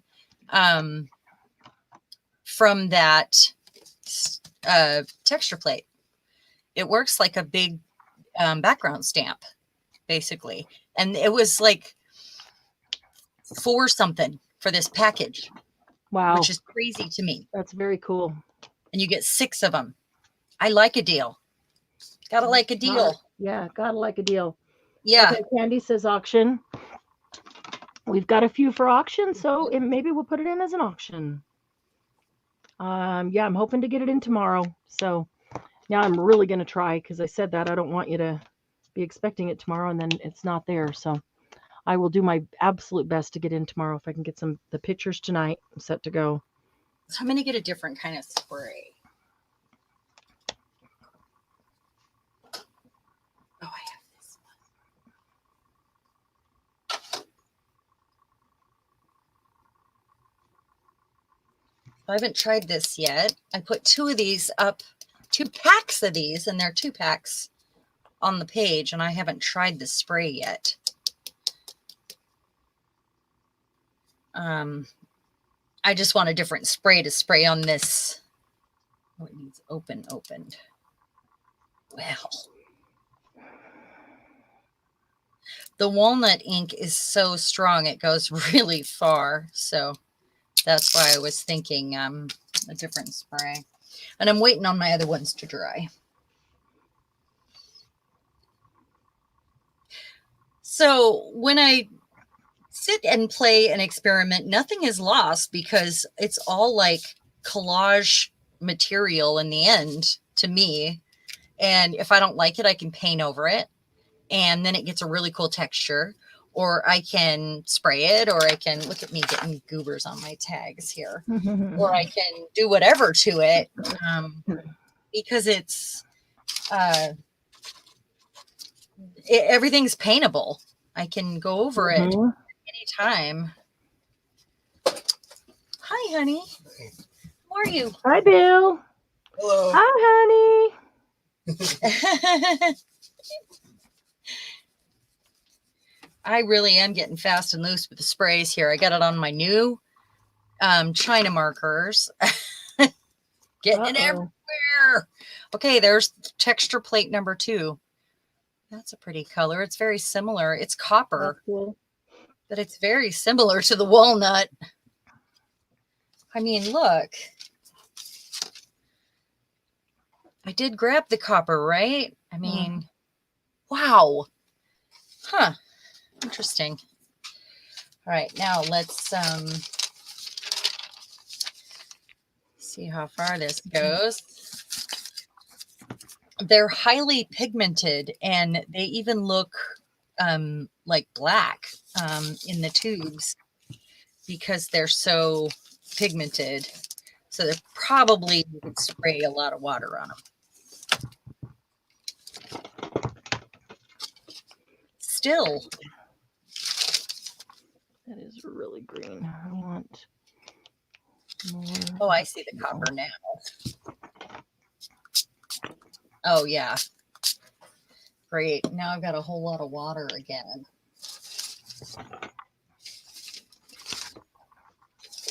Something absorbent. These are all just pieces of scrap paper that I have piled up in a bin that I use on my desk, or in the box that I spray in usually, or stuff that I've torn off. It's usually just like what we throw away. Good night. Did somebody say good night? Oh, yeah, Christy. Good night, Christy. Hi, Suze. Hey.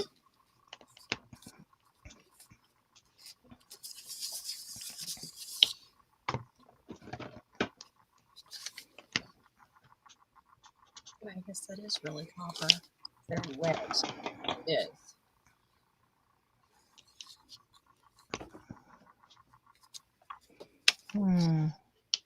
So I guess don't spray as much. That's the goal here. Where are the other texture plates? Are they under here? What did I do with them? Oh, they're right here. This one is beautiful. Maybe we should try ink this time. Use it like a stamp.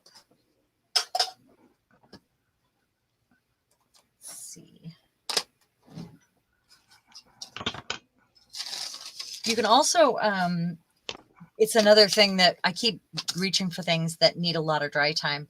But you can use texture paste and press, make an impression in texture paste with a texture plate. So it's not just for clay. You can use it for anything that, you know, like you could probably use plaster of Paris if you caught it at the right moment. Any sort of medium would probably work.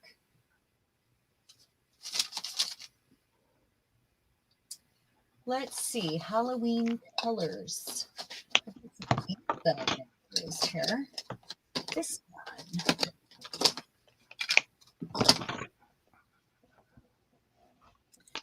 Pick one that goes with that. Spiced marmalade. Oh, that one. And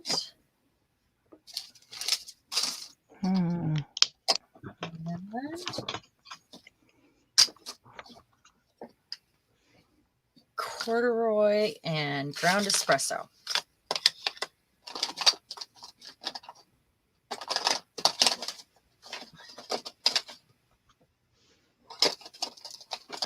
Okay. Maybe a green. Let's not be. Let's do a green. So green. Yeah. All right, I'm gonna get a new paper or a tag. Let's use some tags that haven't been sprayed on, huh?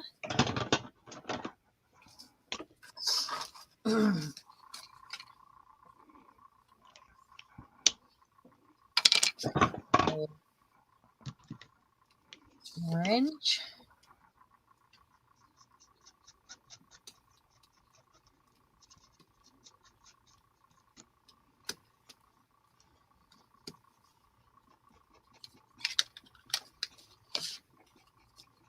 Green.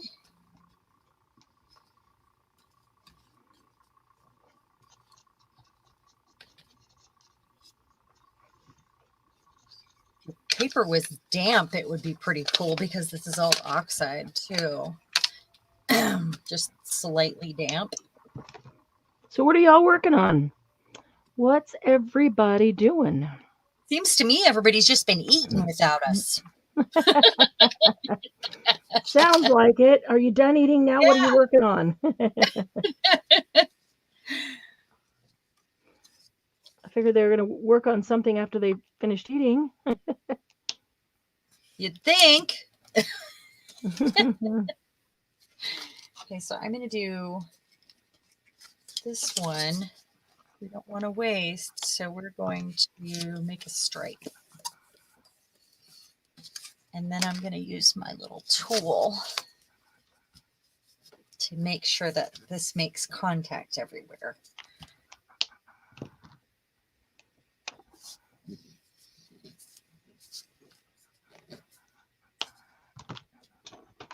Oh, look at that. That's a texture plate. That's cool. Very cool. That's very cool. All right, I wonder if, let's get this slightly damp, and I'm going to use the not smoother side. It's not glossy, it's just more slickery. Slickery. Like that's the my candy. Word. It's like slickery. the candy. Yeah. Wasn't there a, actually that was a cough drop, I think, in the. Oh, was it? Yeah. Don't you remember that? The slickery? No.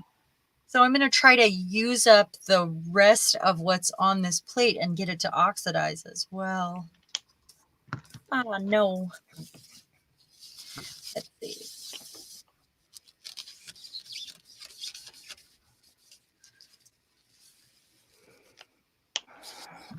Finish wiping that off while I'm at it.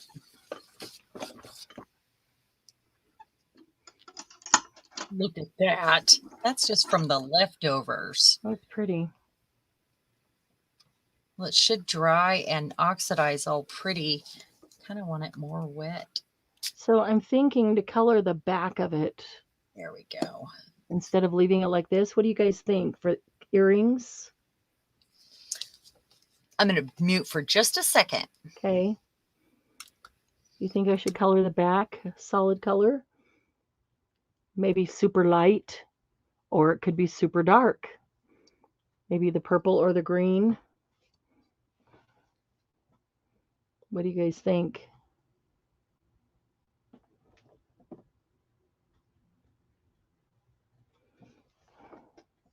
Any thought about that? Super dark or super light? Let's see. If we put it against something that's really light, and if we put it against something that's really dark, I think it should be something that's super light, because then the light can pick up all the colors. So we could go super light purple. Hi, Cindy. Hi, Cindy. Thank you, Julie. I just don't like the idea of that side just being like that. Tina said definitely have to paint both sides. Yeah. I would make it black. I would think. Well, yeah. I put it against something black, and I put it against something white. And when it's against something black, it's really hard to see anything. So I think if it's something light, the light will go through it easier, and you might get better reflection and easier to see the colors. So do that again. I'm looking for like a really light purple. That's pretty dark. Might just be maybe this one that I used. Nope, that's the dark one. That's the dark one. Oh, it got dark from going over something else, maybe, because it wasn't very dark when I used it. That one's dark. Let's see.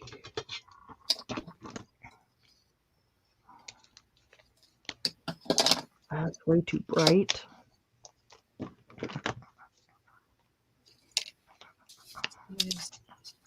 Too dark. This ended up looking like X's almost. What a really good pattern that came out to be. I'm not even going to do anything else to that. Not until I'm ready to decorate it and then decide, but it almost looks Japanese, doesn't it? That's turned out really cool on that edge. Color it purple. Color it like it's the back of her. Oh, yes. Good idea, Tina. Great idea. Okay.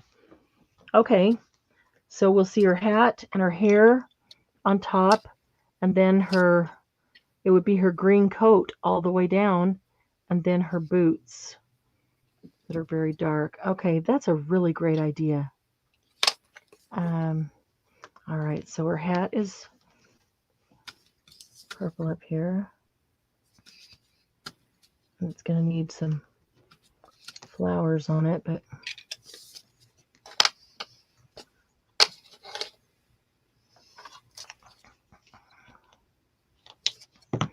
okay. Get a little bit of, which side? This side. A little bit of hair.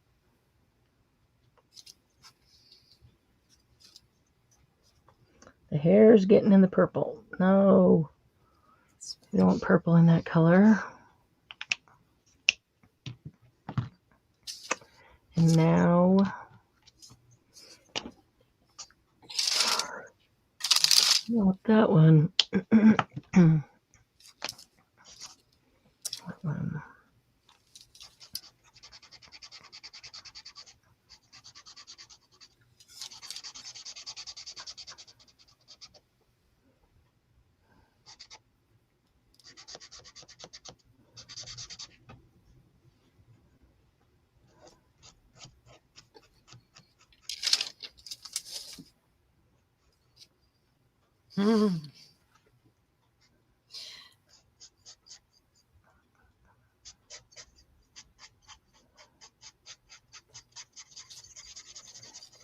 Okay, so then I've got her boots and her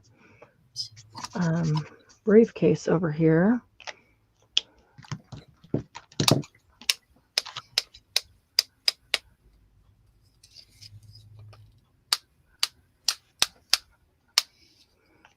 I just I put some wonder if water once it's splatters dry, on. if I should outline that in black.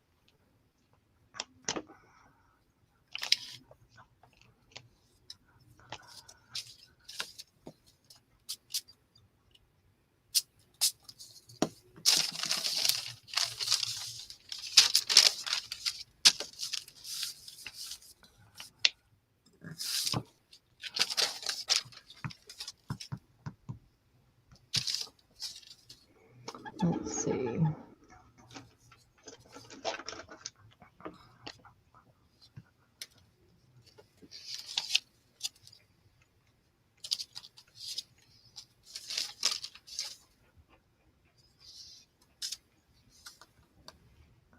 Nice.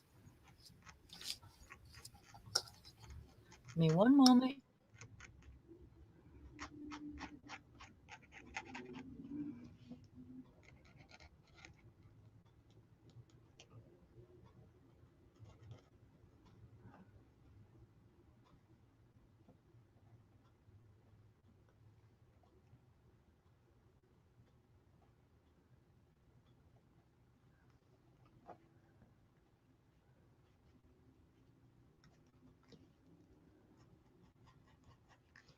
Okay.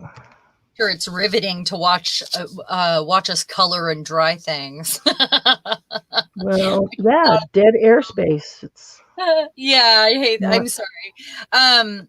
Yeah, I muted myself to dry that off because, you know, it gets a nicer watercolor sort of effect if you're using oxide ink, and I really like it. I didn't know I was going to like this pattern as much.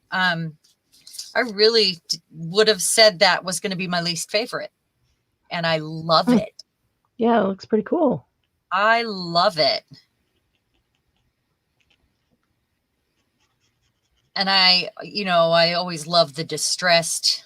That's why I splattered extra water on there.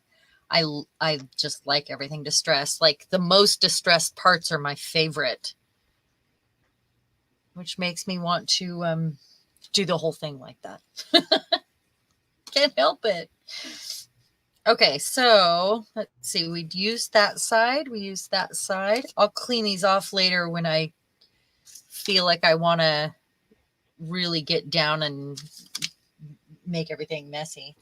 And then we've got one left, and that one I would guess would be my favorite right there, but maybe not. Maybe this is. Who knows? So you can also use paint on them. You just, roll it on or use it on your gel plate. There's Cool.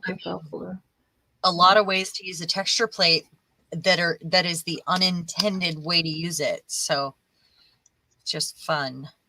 The backside has a different texture too of this.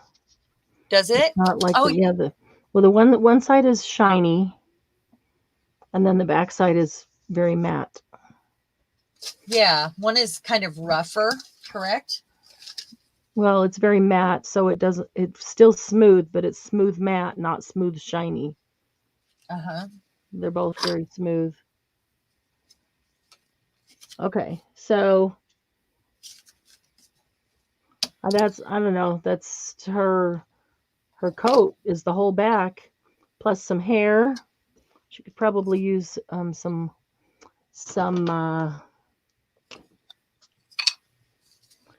lines in her hair. Oh, that's not, let's see, that one maybe. A little texture in her hair. Maybe that's not really adding.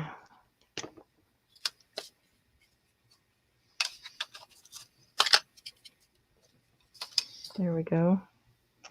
Okay. So see the back of her hair, back of her hat, back of her coat, back of her boots. Oh, her boots need to be the brown. Same brown that they are. I'm not really liking that one.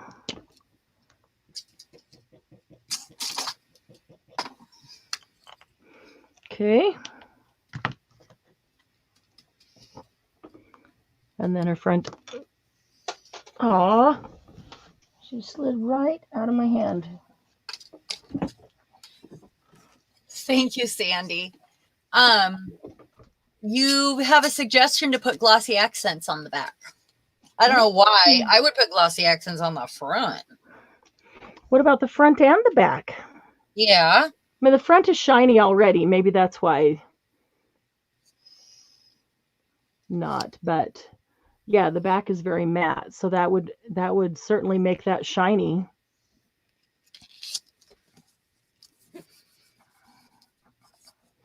Hi, Amanda. Hi, Amanda. Oh, the theme is using stuff we haven't tried or collecting dust in our try something you've never tried before. Yeah. Whether it's a technique or a product or anything. Any of the above. That is the same color as the front, Sandy. That's what's weird. I used the exact same color as I did the front, that green. It's just that the front is shiny. It's like the shrinky prink. The one side is shiny, the side you stamp on, and the other side is very matte. And so that's the back, and that's why it looks like that. So yeah, I'll try Glossy Accents or Stamperia's. Let's see if I've got that here. Or the Nouveau one. Oh, here's a Glossy Accents. Okay, whichever I come to first. Glossy Accents. Okay, I need to put it on something that I can pick up and move away and not touch it. It's like using drops. Don't touch it, Marianne. Right? I hear you. Tina. So then I need to do Sir Vagabond, and they can be a pair of earrings, Lady and Sir Vagabond. He looks kind of Halloweenish. I need to color him. I need to pull out his picture so I can see what colors he is. But those glasses. Let's see. All colors.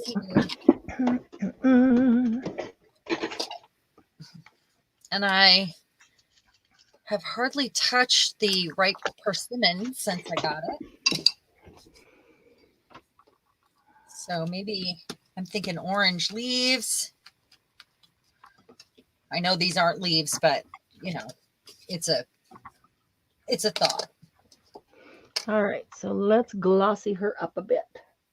Now it won't be noticeable if she's dangling and you see the back. Small one. It's true. And if it's shiny, if it's glossy, then the whole thing is glossy and it won't stand out at all, right? That's what you think. Ooh, besides, it makes the color look better. The Glossy Accents totally, her hair was nothing. And look at her hair, how nice that color changes. I don't know. I might put some on the front too, because it's going to kind of activate the alcohol ink and bring the color out better. What do you think? There is a goober stuck. Oh, yep. There we go. There's a goober stuck in the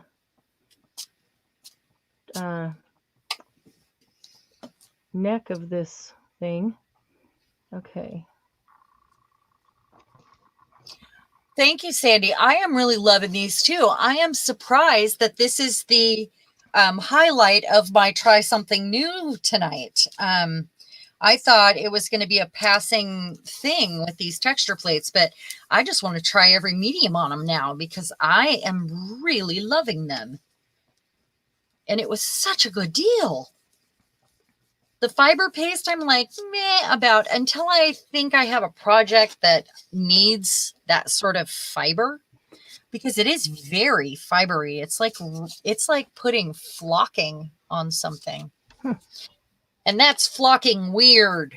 Really? Hi, honey. How's it going? It's going good. You want to come see what I made? Sure. What I just did? Well, now I got her backwards, so before I finish that corner, I can grab hold of it.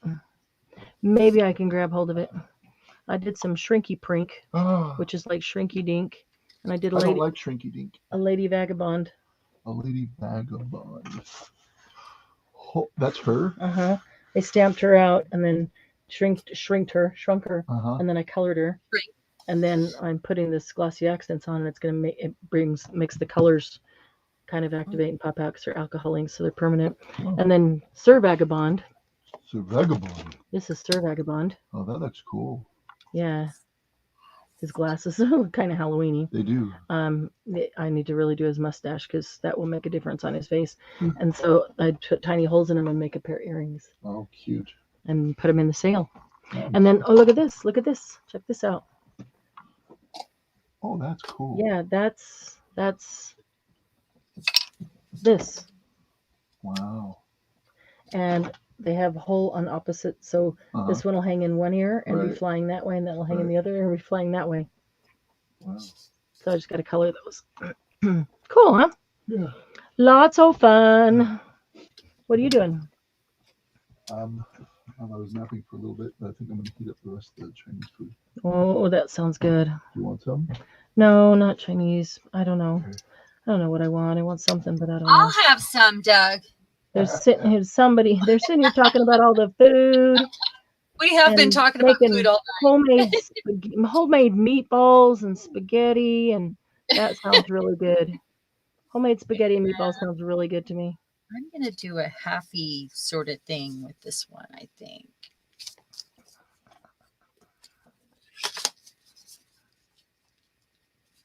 So that time I sprayed the plate instead of because I've been spraying the tags, and then I spray them again after I stamp them.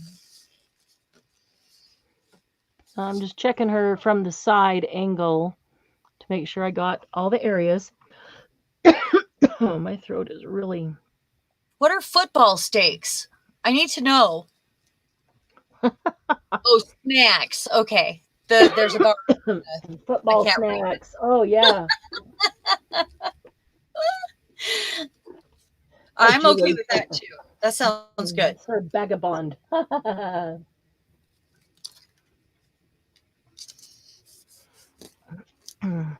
Okay, yeah, once that completely dries, I'll turn her over and do the front. Meanwhile, let's see. He's kind of different. He does kind of have purple here. Purple here. Maybe too distressed on that one. And never too distressed. I don't know what I was thinking when I said that. Julie, I should have looked at chat, but I'll tell Doug. Okay, and then that's a darker purple. So Julie, you guys have football when we have football, I think. And it's a different season. Is it football or is it soccer in Australia? Oh, that's right. You're talking about soccer. I don't know. In Australia, is it as well? It is. I forgot. Oh, he has no shoes. Let's see here. That's going to be his mustache. Okay, so look what's happening here with just this piece of paper I've been cleaning up with on the texture plates. This is going to be really fun. That's pretty. Yeah. Fun. Yeah. Yeah. Boy, that copper smooch spray is amazing. That's more sparkle than any other spray I have. Easily. So concentrated.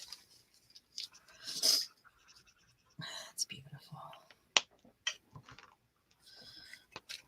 It doesn't look as fun distressed as the other. Did I say that out loud? I need to let that dry so I can mess with that a bit. Let's see what we've got here. Those ones. Of course, these, I didn't dry any of these ones, so they don't have that as much of a watercolor effect as they could. But this one I did. It changes a little bit, I think, when we dry it with the heat tool. Didn't I do more? Oh, and this, I have a whole bunch. I love how that came out. That'll be really fun to do maybe some watercolor on or something later. These ones, that one, that one. Look how easy it was to just whip all those out, and I've got backgrounds that fast. Maybe I should finish one out. Let's see. These are still kind of drying. I'm going to show how I might finish one. Not that one.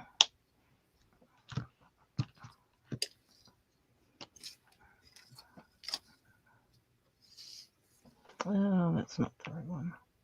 Oh, good night, Sandy. Good night, Sandy.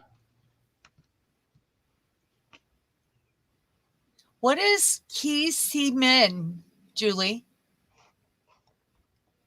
I need to know. Kisimin. Debbie? Is that a Thai dish? Is that a Thai dish or a Vietnamese dish? Sounds Thai, but beef. It does, yeah. Certainly does. And then I think I might do something to that.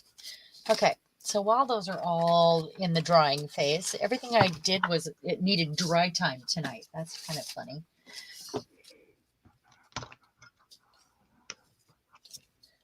That's not the one. So I know that I have a basket here with some stuff in it. I'm just going to use things from my desk and finish one of these off to show how I might use it.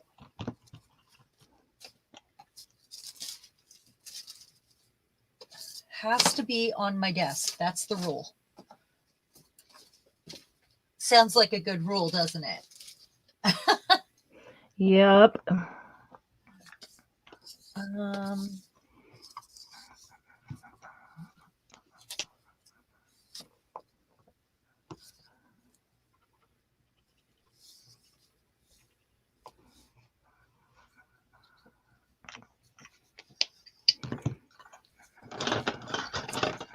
This is from the back of one of those old magazines. Be an executive assistant at Berkeley School. Prepare for your secretarial jobs with prestige. That's funny. It's cute. All right, let's see. Oh, I have some gauze. Well, Feather. let's see here. Have some rust pieces. Boy, they're heavy. It's rust paste, but it is so heavy.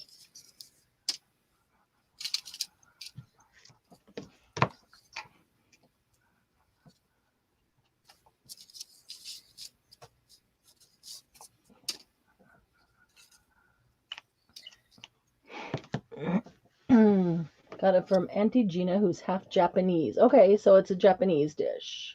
I would love to see a picture of it when you're done. I'm curious. It's a Japanese mince curry. Oh, huh. Interesting. Minced curry. Still, share a picture. I really want to see.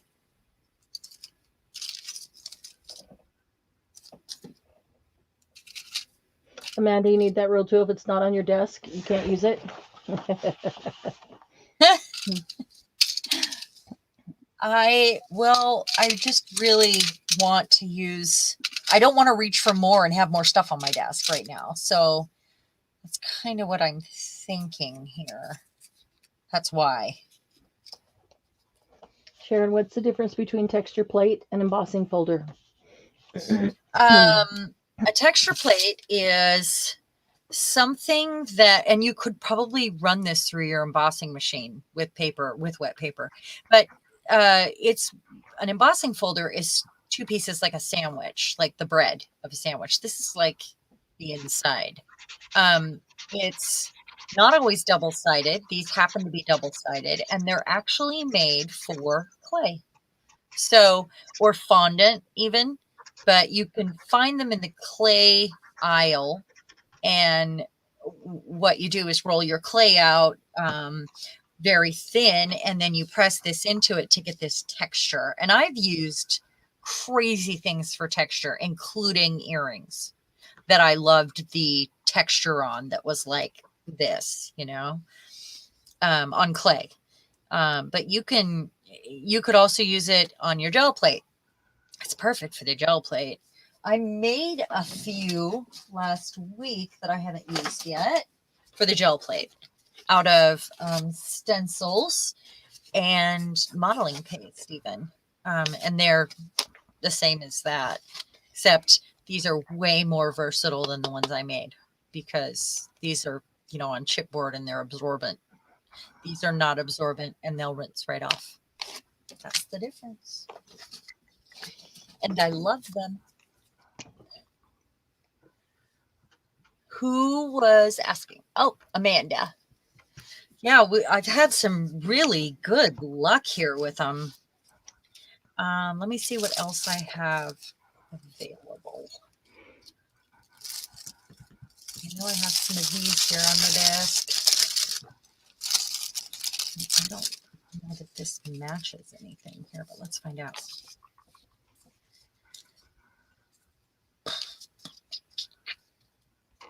It's too close. Maybe I could. It's too much the same color. Let's see. Maybe if I ink it up and use it like a buckle. This one goes on here. What colors do I have? These were also in that pack from PM Artist, and they're just fun. Wow, that looks like the same color. They're really fun. They're calling them washers. They're cut out of heavy watercolor paper.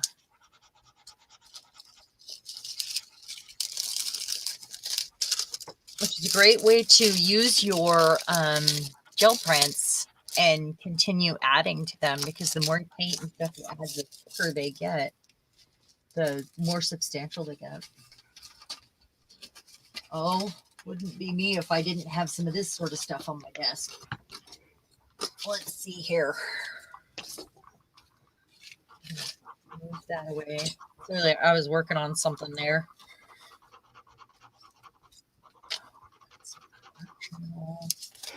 Maybe her, or is she too big? Okay, there's the back of Sir Vagabond. I think we're good. There's the nun.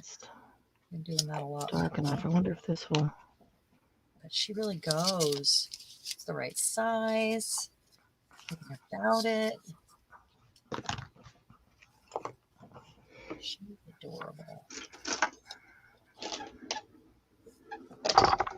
Yeah. Okay. Well, I wasn't going to use a nun, but she just really goes. She wants to go. And that I happen to have them on my desk, but they're the right colors to match that and the style. Okay, guys, you decide. The blue one or the red one? And we'll use that one. One of those. Blue or red? Hi, PM Artist Studio. How you doing? We are playing with Mariah and Patricia.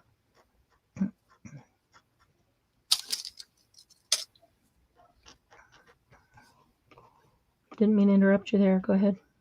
Oh, I was just asking because I don't know. Oh, Amanda says red. See, I was thinking the red too. Just showing how we might use some of these things that we made with the texture plate, or that I made with my texture plates that are new. And I have a whole bunch of them here. I love that. And then the walnut ink isn't quite dry yet. It takes forever to dry. But I've got your washers here, ladies. I'm going to do something along Okay. the So I should probably glossy accent the back of him too, right, ladies? of that, I think. And then I think when I turn it over, I'll do their fronts as well, glossy accents. Even though it's shiny, the glossy accents like activates the color in the alcohol ink and makes it look a whole lot better.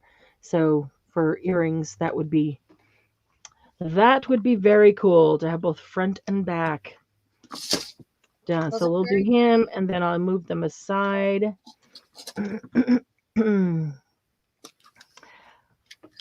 I'm looking forward to tomorrow morning, Mariah and Patricia.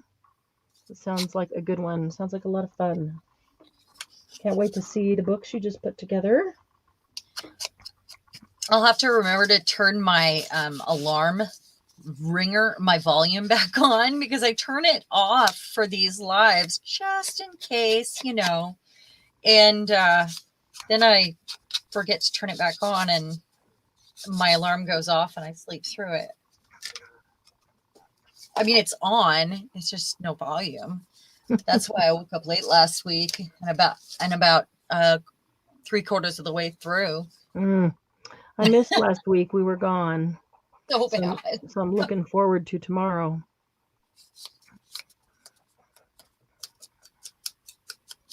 Okay. So then we'll have our little Lady and Sir Vagabond out of Shrinky Prink from Dress My Craft. And then... Oh, Julie put a question in the group. Is she talking to us or them? I'm not sure. I think us. She says PM. Oh, okay. She put a question in their group. I see. Julie, do you want to pose the question here? Well, not that. For everybody in chat? Or PM in chat? Or not? It's okay. You don't have to.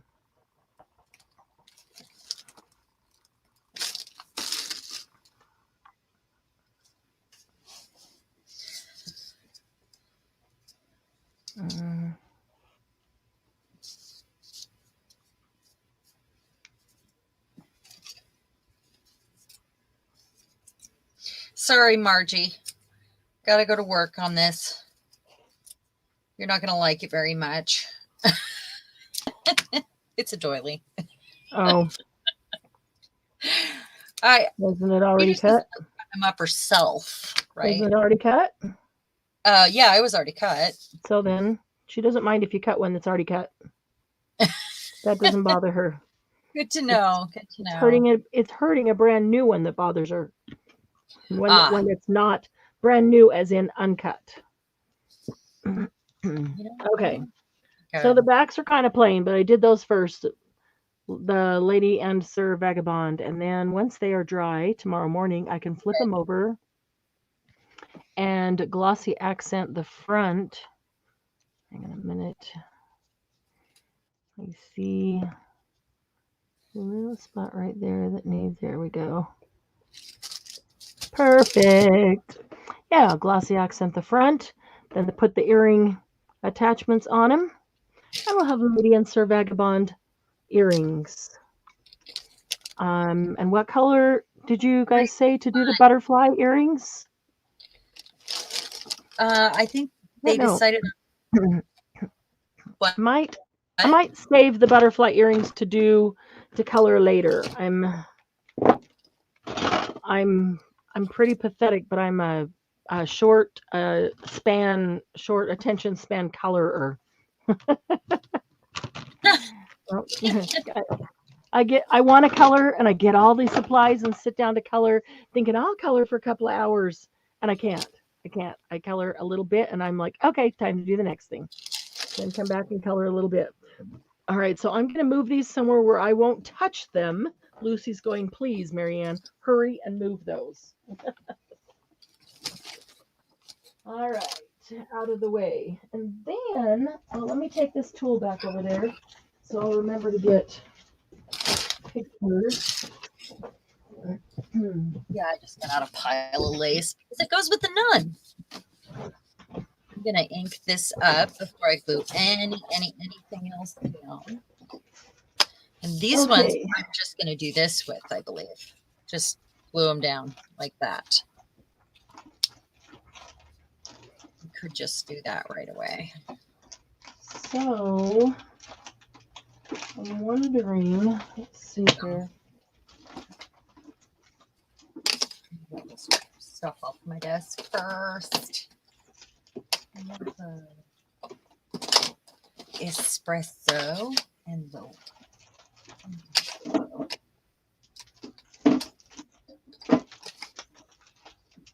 Not vintage photo. Vintage photo. I could probably use the walnut ink on a thing. I just don't want to wait for dry time at the moment. So, so the other thing I brought to my desk that I have never tried before is the Distress Embossing Glaze. Not embossing powder, but Tim Holtz Distress Embossing Glaze. And let's see here. Okay, so let's see what Glynis and Laura have been doing. Ooh. Glynis, do you want to tell us in chat what, oh, paint chip effort. Okay, look what they've been doing in paint chips. Hi, Lisa. It's good to have you here. Hi, Judy. I didn't see Lisa. Where's Lisa? Oh, wait. Serious Hecka is Lisa, right? Oh, yeah. Where? I don't see her. Oh, there she is. Hi, Lisa. Hi, Lisa. Good to see. Okay, here's the paint chips that they used. Chat went flying by and I didn't see it. Sorry, Lisa. Monarch color would be pretty on those butterfly earrings, wouldn't they? Yeah, they would. Like an orange for fall. And yeah. All right, hold on a second here. I need a little tiny piece of book page, just a tiny on piece. Black. Okay, thanks for the heads up. I'm going to try black. All right, Julie, I'm going back. Julie says they missed it again, but that's okay. All right, so we have not been watching chat close enough.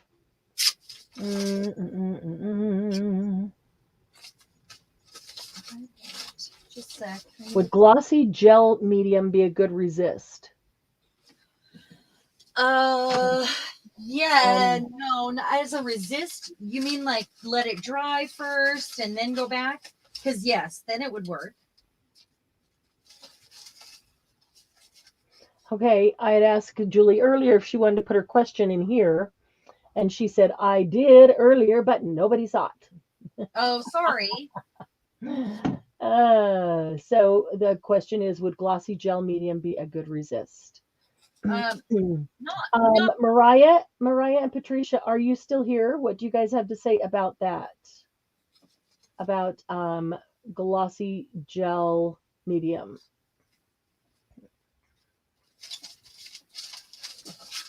I haven't tried it. I have thoughts of how it would work.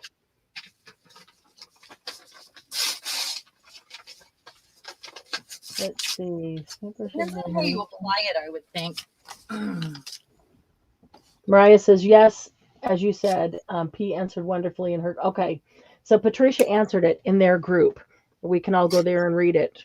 Yeah, my thought is, yeah, if you apply it thinly and it dries, I don't know, Mariah, tell me if I'm totally off here, that if you apply it thinly and let it completely dry, that it is going to act as a resist. Unless you use alcohol ink on it, and then it won't act as a resist. Is there a way to revive Nuvo? Went to use mine and it's dried up. Yes, Judy. Yes, Water. yes, yes, there is. Water. It is water-based. Put a little bit of water in there and seal it up. Close it up. In fact, let me grab one of my Nuvos. Before you close it up,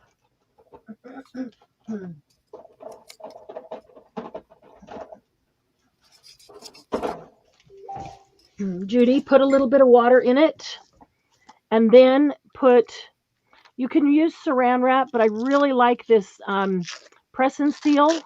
It's the stuff that kind of sticks if you put it down around a dish or whatever. Put that over the top. And if yours is like way low, and so you're putting some water in to revive it, press this down so it takes up all the airspace on top, so it's down close to the product. If it's brand new and you just never got around to it and it's all dry, just close it up, seal it up, and let it sit like that for a few days. Okay? That will really help. Another thing that you can do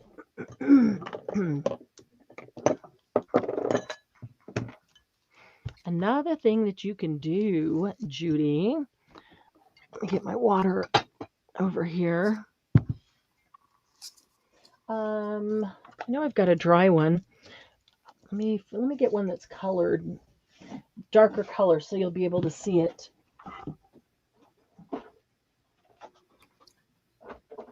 Lisa, our all about is using things in our room that we haven't used before. So I think that definitely you should get your Nuvo out and open it up and try it.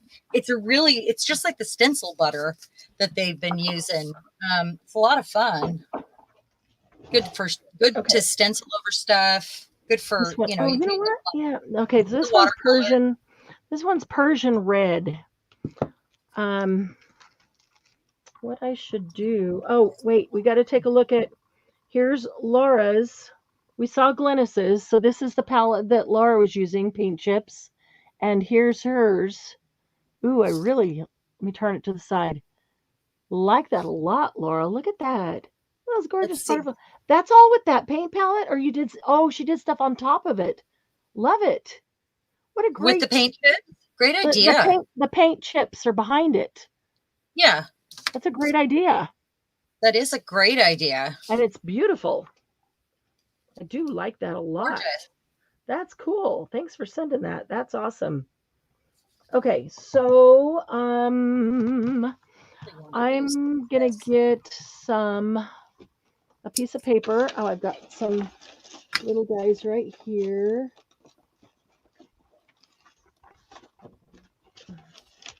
Come on, let's stand up to reach them.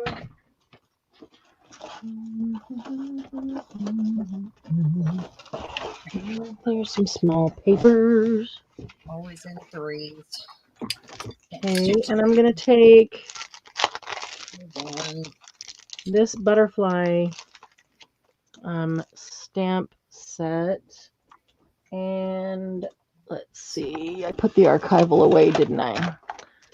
Don't put the archival ink away. You're always going to need it again. Always. Always. Never know. Yeah. Where is my? Definitely always. Okay.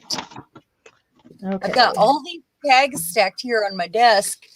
All these things I've been trying things out on. I've got like 20 tags drying here on the desk. Where is my Faber tag? That's a good question. Oh, it's in the back. How many of these I can get on here? I do them. I'm going to be lazy about this and instead of taking the glue to the fabric or to the lace, I'm going to put it kind of where I want the lace to go because I want to do it fast. Okay, I got 4 butterflies on here. And I'm going to give it some archival ink. I'm going to make sure I ink it really well because this is a stamp I haven't used before. It was one of those ones we had for $5 at the sale.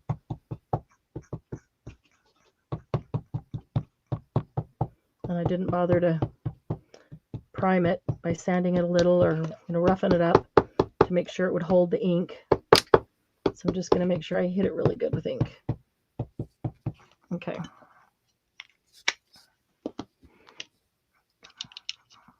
Somebody's here to say hello. Meow, meow. Meow, meow. Just getting goobers off the side. Okay, so now we've got 4 butterflies here.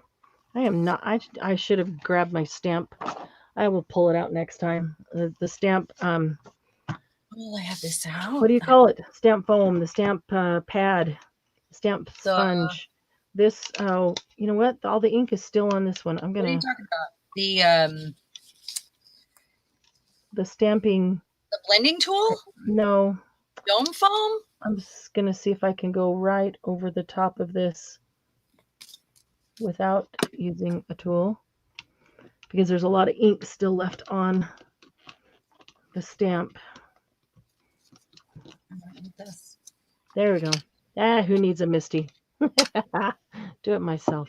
Okay, so Judy, what you can do, say, well, whether it's dried or partly dried or almost dried, not quite dry, whatever it is. I'm looking for the right brush that I want here. Not really any of these. This one might work. That one might work. Let's do this one. No. Okay, you can Here. add a palette knife, and you can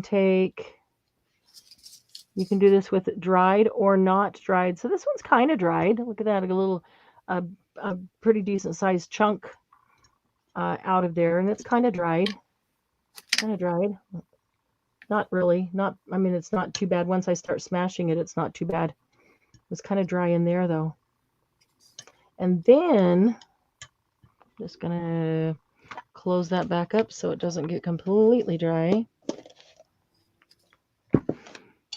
And then you can take water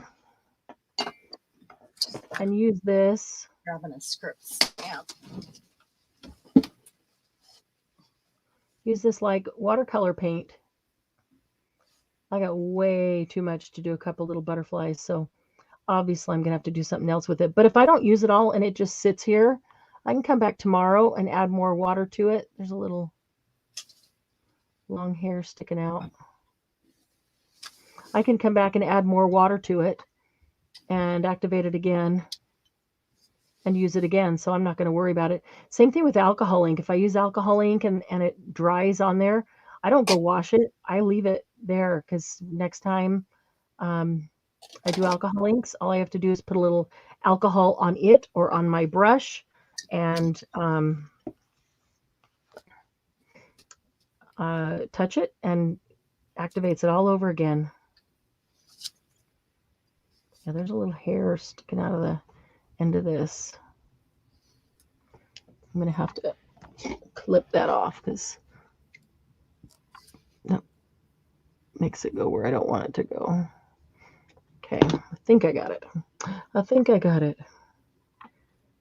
Yeah, so you can just totally, and you can water these down so they're really thin and see-through pastel kind of thing. Or you can leave them a little bit thicker to have a richer color. But yeah, I got that big hunk out, but look how little amount I'm actually using. That big hunk? That big hunk of mousse on there, but you look how little you really need to get it to actually do it. I mean, you literally only need a couple of crumbs. Sorry, I'm and I'm 12. You got your own big hunk. Yeah, I do. I have his birthday's tomorrow. Oh. Yeah. I wrapped his gift today. I had a lot to do today. Cool. But I did get that done early because I knew I was going to get busy. Judy, is Judy still here? Hopefully Judy's still here. And so you can use your mousse like watercolor paint. And look at that. What a cool metallic paint it is. I mean, you can use mousse in so many different ways. And so you could put several colors down there. I'll go along and do everywhere I would want this color. And then I can put another color. And it's not going to run all over the place, into each other. So you can put them next to each other. Let's see. I'm going to do this one. It is really pretty metallic, though. And if you do images like this, then you can fussy cut them out. And then you can put them on foam blocks if you want, or use them flat, either way.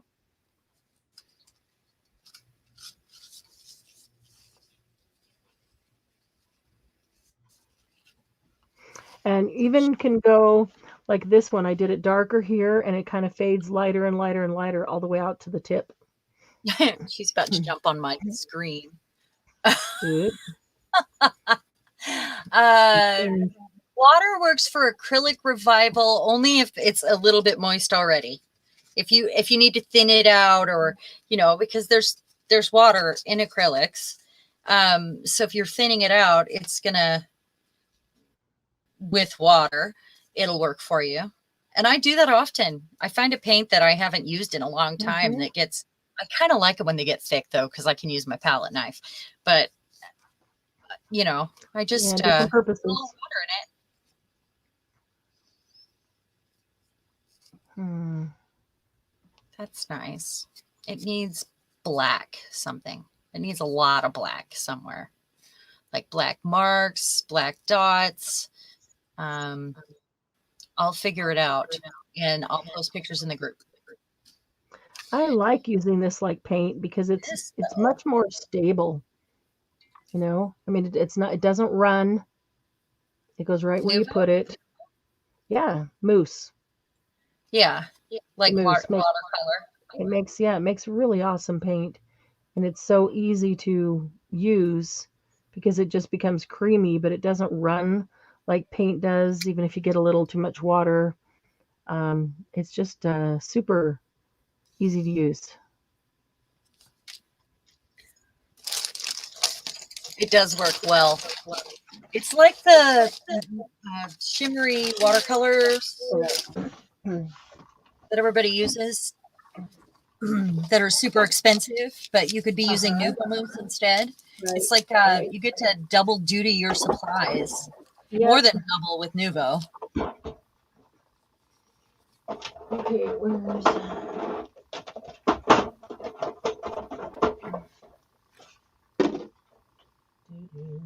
oh, there's some black I can use for that. Now I'm off on Nuvo instead of distressing. I thought you were going to use your. I was going to do. But Judy had a question about Nuvo, so. Yeah. I thought you were going to use your microglaze. Wasn't it microglaze you were talking about? No. What is that one? The Distress Embossing Glaze. Oh, yeah. I haven't really played with mine yet either. I've spent very little time embossing. Gold leaf I've done on furniture, but I've not used up here on anything.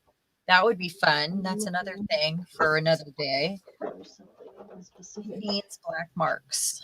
I'm looking for something specific for Lisa and Judy, and why is it not right there where it should be?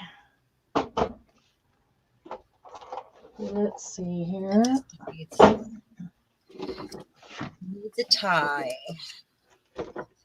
So I keep all this on my desk all the time, and I use it for, mark making, gel plate with ink, with paint, with whatever. But then I use it once in a while in another way, and I usually wait till it's paint covered, and then I cut it up. But for some reason, I don't remember why I cut that up. So I've got these little pieces on my desk. not covered with paint and chip stuff and rust paste, and it's good when it's covered. All right, I'm going to read some comments here. Let's see. Judy has some Dina Wakely paints that are all dried. Oh, I'm so sad. I need to look through my embossing folders, Julie said, and remember what I have that will be good for it. Julie, it sounds like you need to make an embossing folder swatch book. You don't have to decorate them if you don't want, but I feel like you would enjoy decorating them too. Lucy said if they're all dried up, they're toast. Yeah, if there's no moisture left in them at all, there's not much you can do. Yes, there is. You can use your Yes, there is. I'm looking for one to show Lucy. What are you talking about? Can't find we're that. talking about paint at this point. We're not talking about Nuvo. Oh, I thought she said if the Nuvo was all dried up. Question that Judy asked earlier. You can use a palette knife. I use them for texture on stuff if they're real thick like that, like a mixed media or assemblage style, or larger, more 3D items. I like to use them for that. If I can use my palette knife, I feel like I just saved paint, honestly, if it's dried up, instead of using fresh paint with a palette knife, because I hate wasting. So I think it's kind of fun to use the paint that's almost dry. And you're welcome. Julie said, I suspect a lot of flower patterns and not much other things. Well, you need to make a swatch book then. Definitely. Judy said she loves that shade of Nuvo, Marianne. Oh, I do too. It's really pretty. I think that's the Persian red. Yep, that's Persian red. And to me, it doesn't look like red. It looks like a metallic copper. Yeah. Super pretty. Judy, what climate do you live in? I'm curious. She's in California, I think. If I remember right. Is that right, Judy? California? Am I thinking? I know we've shared some mail back and forth. I just don't remember. I think you sent me some cat fabric, and I've got your address sitting right on my computer desk. I just don't remember. California. It might be the weather there. One thing you can do is to use the press and seal, take the cap off. But if you're like me, you probably, I don't put paint on a palette very often. I use the cap. If it's in a bottle, like I'll shake it, and I go through and shake them all often too when I'm just looking for paint to make sure that they're not separating. But I use the inside of the cap instead of a palette a lot. So what happens is I get paint all over inside there, and then they become really messy. So there's no way that I could, unless I cleaned it first. And that's a pain in my butt to put press and seal on it. So, if nothing else, just shake them when you're looking for a color, and hope put press and seal on the paint. You can if you clean the top. If you feel like you're not going to get to it for a while, it would be the same as Nuvo Mousse. Okay. Like if it's a paint, you don't get very often. Maybe it's a chalk furniture paint that's wet, not a powder, because the powders you get water to, and then they only last a few days. Of course, I always stretch it. Well up, the lid gets really big. Debbie's idea is good as well. Debbie Riddick. That works as well. Oh yeah, I always store them upside down. Always. So they're ready to go. Also, Kendall said all the food I made, I'm having 2 pieces of garlic bread. Oh, I heard. I thought she was talking about paint for a second. Love me Kendall, I'll be right over. I'll eat the spaghetti while you eat the garlic bread.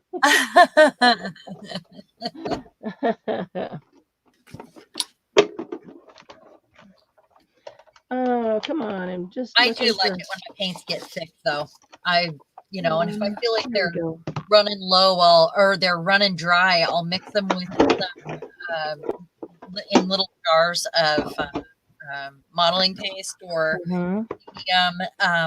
and seal them up, and then make a point to use those right away for texture. Even if I paint over them or whatever, I might decide I like that tint. I've got several in little pots that I tinted modeling paste in colors that I use. So, Okay. I'm going to use the broken china. I've been told that it works best with a color under it rather than clear. And so I'm going to use the broken china under the broken china. I've also been told that the oxide works better. So I'm going to try this. I may be completely doing it wrong. I may be interpreting what I was told wrong. But but this is what I'm trying first. Be right there, Kendall. Well, right there might be, I don't know, how many hours of drive? Yeah, I will. I need to get my stamping pad.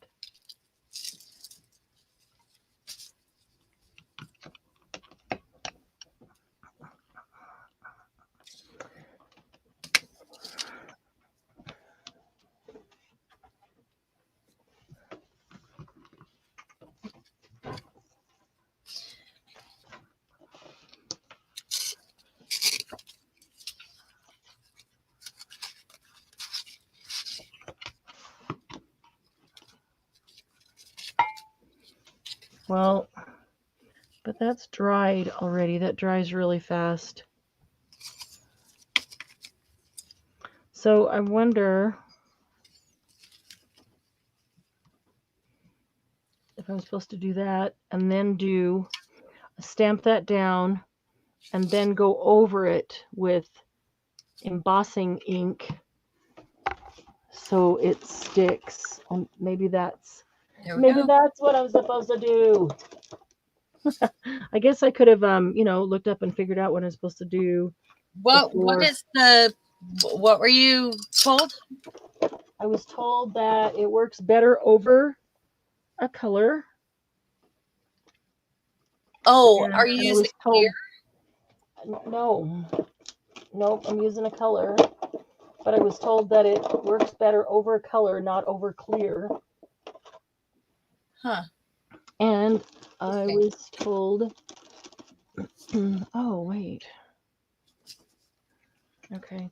And I was told that it works better with the Distress Oxides than the Distress Inks. Works better or looks better? Now I don't remember. Yeah, there's a big difference. Well, either way, that means use the Distress Oxide, but... Right. But... oh, what a dork. Oh. I got, I could look up how I'm supposed to use these before I just jump right in, but what the heck? It wouldn't be a fun experiment if you knew ahead of time, right? Right, exactly. I mean, that's just... All right, so now I'm going to put some embossing. Embossing ink on them. Ready. What I really need to do is go get my stamp pad.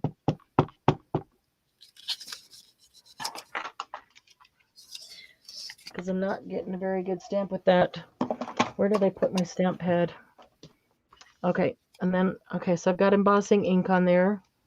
I'm going to turn it over and put it right back on the exact same spot. Okay, so I should probably be using a Misty for this. Probably. To get it back on the exact same spot. Or they're acrylic, so, just guess. I am. I'm just guessing. And I'm going to slide it off the edge, and I'm going to press it on with my fingers to make sure that... And you're going to get fingerprints in it? Is that your plan? No, it's on I'm on the back. I'm pressing the paper on to make sure I get full coverage of that embossing ink because I didn't go grab my stamping pad. I just realized a couple more things that need to be super close to the desk, right? All right. And now I need. So I don't know what side this is on.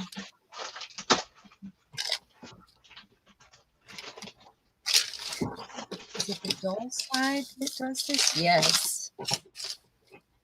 Okay. Do you want to talk for a minute while I do some visually pleasing things real quick here with the heat tool? Visually pleasing things. Wait till you see this. She's going to visually please. All right. So now I'm going to open up this embossing glaze and take off this little cap here. Man, this is a gorgeous color.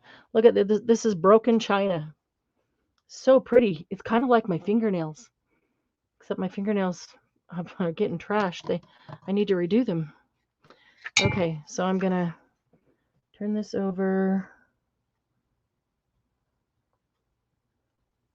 And I'm going to put broken china. And first I'm just going to put it on this one butterfly,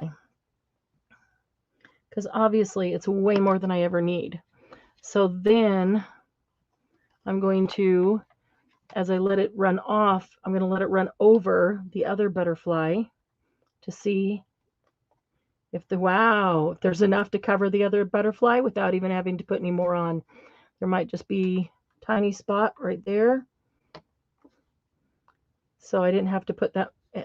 Well, it still didn't touch, so there must not have been any ink there. Okay, see, that's the way to do it. Put it on one, let it run over to the other. Then I don't put quite as much embossing glaze out. Let's see. Put this here. I'm going to knock down all this embossing glaze.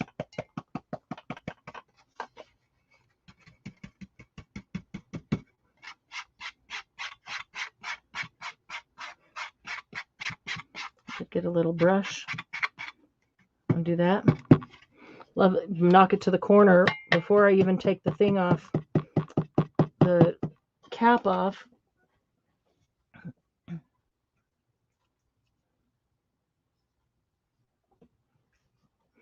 Well, Lucy, that's what I thought, but I was told that, and I'm trying to remember, I think Tim Holtz even said, I remember watching him do his live on these, and I think he said you don't have to use color underneath it, but that he really preferred it with color underneath it. He thought it looked a lot better. And that's what a friend told me, was that they look a lot better with color ink underneath them. Since I haven't used them before, I didn't know enough or think enough to ask her, so do I put the color ink down and then I put the clear embossing ink down, and then I put the embossing glaze on top of it? That makes sense. I guess that's the only way to get the color underneath it. I stuck my fingernail in it. Now I have it underneath my fingernail. Okay, so I will move that over and grab my handy dandy heat tool. I don't know, Sharon, why did you mute yourself if you're only, or are you using a heat tool? That's why. That's why she did. Let's see. Guess I shouldn't waste so much time. I noticed ones I get from Michael's are old, and a lot more times the seals are off the paint bottles. Ah, yeah, that makes sense. I like embossing glaze for black and white pictures. Oh, Tina, what a cool idea. What a cool idea. Let me go back just a bit here. Okay, let's see. Guess it's I don't think these embossing glazes will go bad. I think they will last as long as embossing powder would last. And embossing powder lasts forever. Forever, ever, ever. I'm going to have to go back, Lucy, and check and see what he does. If I put it on the Misty or any of the stamp platforms, then it would have been real easy to get it over the exact same place. Mayhem, come here. The other thing to do would be purposefully make it a shadow. Make the embossing glaze a shadow over the top of the colored ink they put down. Oh goodness, that's really pretty. Wow. Put this in. Sorry. Come on. Okay. See?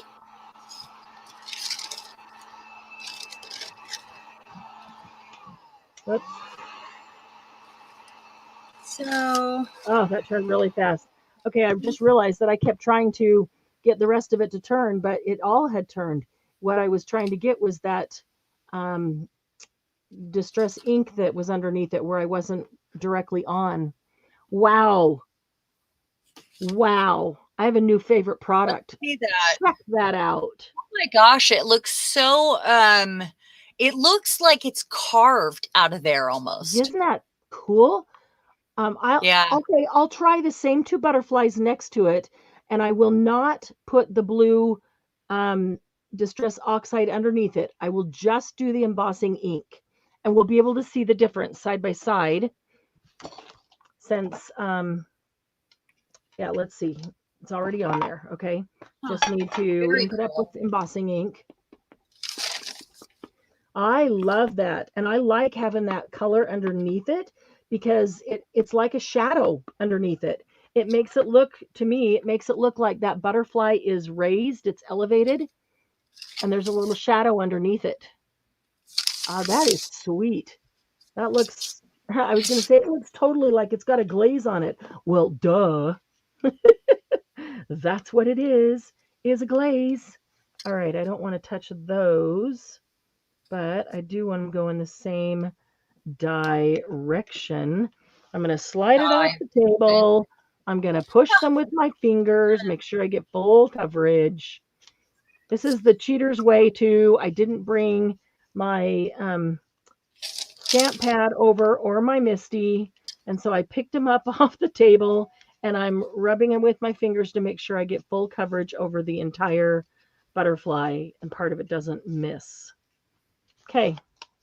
So while you do that, are you still okay? While you do that, I won't heat anymore. Because why? Now you're heating. So I would like to share what just happened here. I was hoping that, and next time I'll make sure, because I'm not sure which side I have to pay attention. But now I have this too many choices because this was the paper that I was using just to clean up with. And all I did was stick this on top of some texture. And my guess is the paper passes through because this is thick and there's kind of an air gap. So it passes through this and gets the paper underneath, and this stays a little cool still. So that's why that's still white. I mean, that's just the thermal paper making that. How spooky and awesome and ready for Halloween is that? That's really fun. And this is receipt paper. This is just really wide thermal paper. You can find thermal paper at the thrift store. It's really fun. I can think of lots of ways to use this in collage, art journal. I just can think of lots of ways to use this. Super fun. And I could obviously do it more organized. I was just playing with it and started moving it around. I probably have some bigger ones. I know I have some giant leaves. It's just like one giant copper leaf and it's a little thicker. And I sent you one of those too, Marianne, didn't I? The copper leaf? Yeah. Yeah, that we use as a stencil kind of. That would work on the thermal paper. Yeah, it's pretty thick. Yeah. Because it creates some air and it turns with the texture. Mm-hmm. Oh, it looks so cool.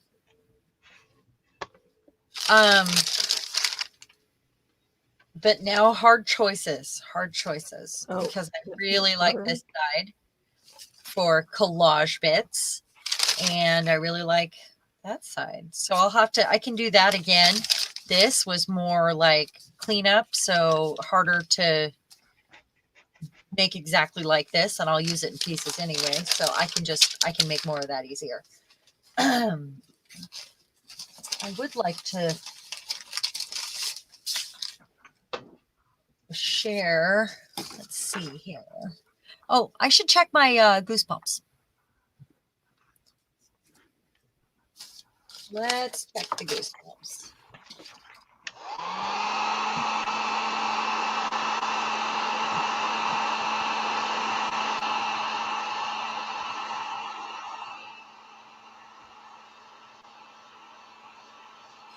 Would fax paper also be thermal? We had a fax machine when my kids were little, and it was not thermal. It was just, I loved it because it had the sides on it that you tore off with the holes, but it definitely wasn't thermal.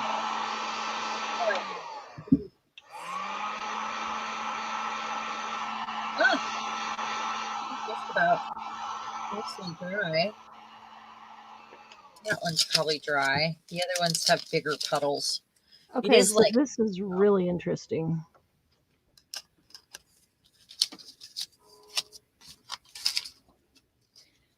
Check this out. I used the same embossing glaze on both of these.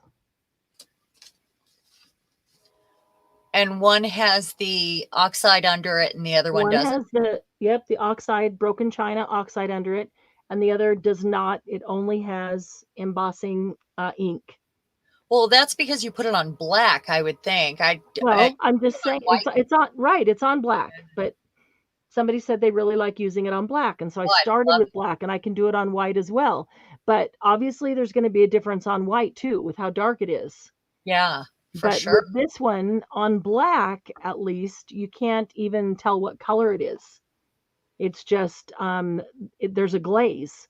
It's a very, very cool glaze, but it's just a glaze. I can't tell any color to that at all. But this one, yeah, obviously, definitely can tell it that it's broken china because it's got that underneath it. Well, that's very cool, Lucy. You should have an experiment with it and see what comes out. That would be fun. So that was the black. For fax paper. And here is the white. Huh. So since it already has only embossing ink on it, I will start with that one. Is that, yeah.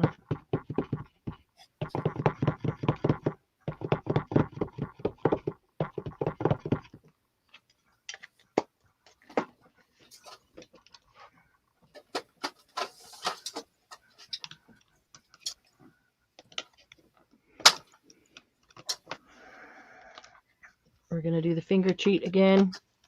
Oops, I think I moved it. I did, but I think it's the same place. Hopefully, if not, it'll just be a much more speckled butterfly. Okay, I've got my Goosebump tags here.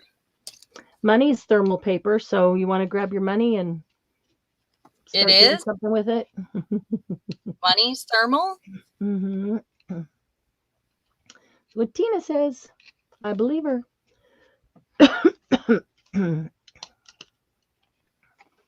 Okay, so I can see the image there. That's embossing ink only. And now I need to wipe that off because I need to get the oxide ink to stick.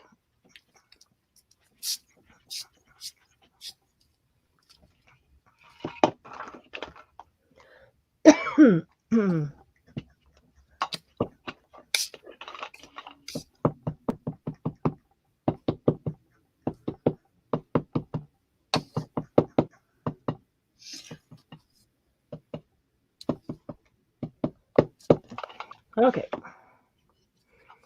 first over here. I'm going to heat them all at the same time, so we'll see what happens. They will all come to life at the same time. So on the right side, I already put just the embossing ink. On the left side, I'm putting down first the 9 o'clock broken china distress oxide.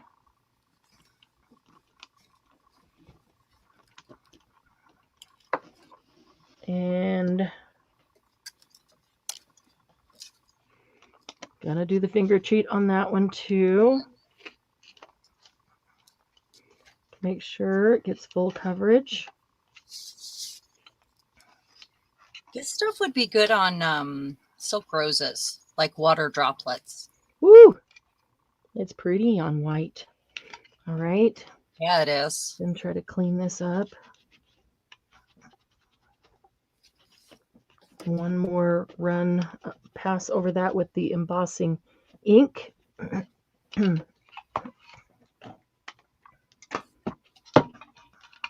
really pretty.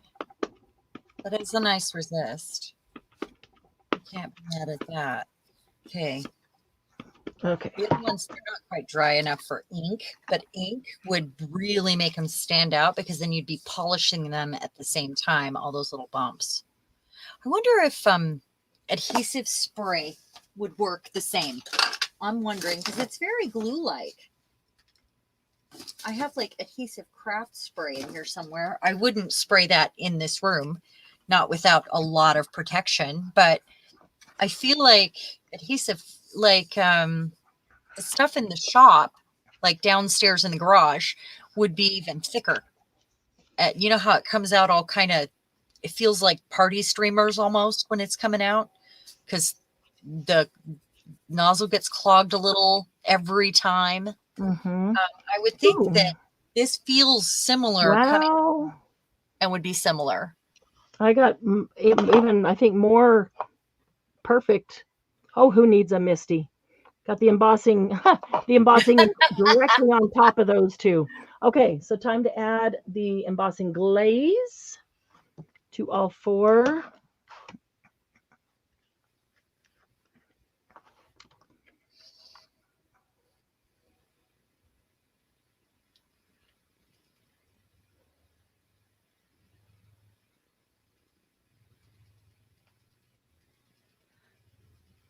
All right. That's cool, Kendall. She's making a witch journal. Oh, fun. This would make warts on a witch's nose, this Goosebumps Spray. Okay. It kind of looks like a bullfrog or a warty witch. So I only had to put it on the top two. And when I tipped it up, it went right down the paper, covered the second two. Get some of this excess off. You guys see that? I'll put this aside and do that after because we're already at time. So, okay, let's quick heat these and see what we have. All right. I'm going to get out all this stuff.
I think I did that.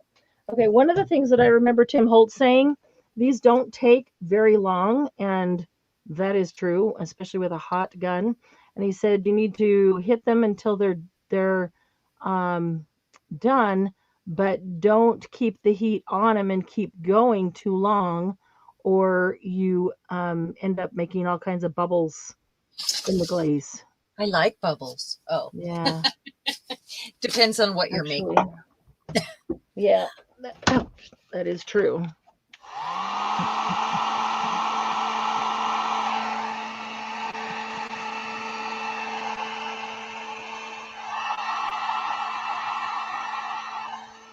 Darn it.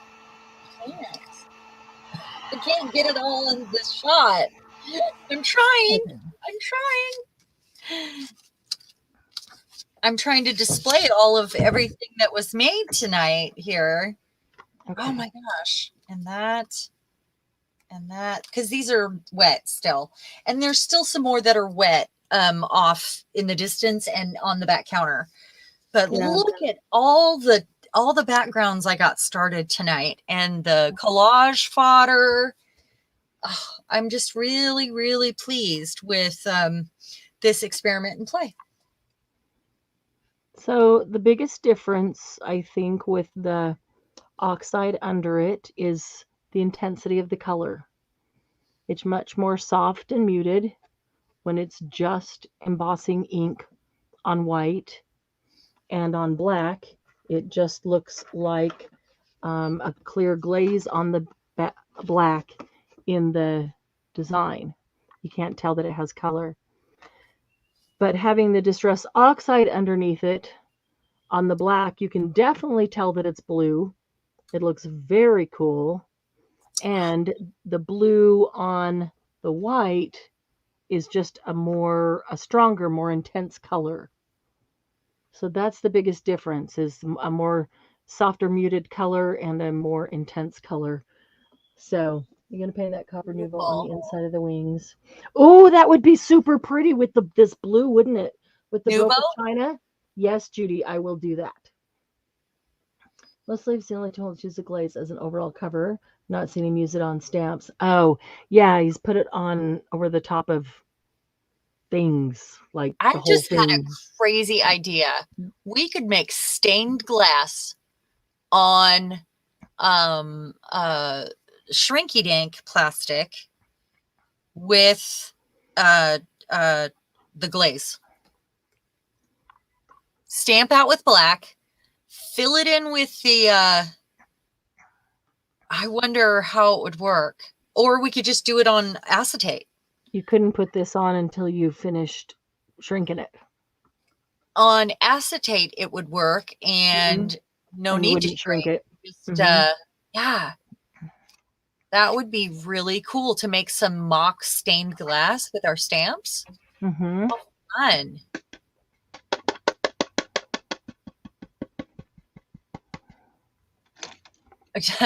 Tina, I'm done with my cuticles. I have time to help. Judy, are you going Thanks, to paint Tina. copper nouveau on the inside? Come on over and bring some dinner with you. Bring that wine.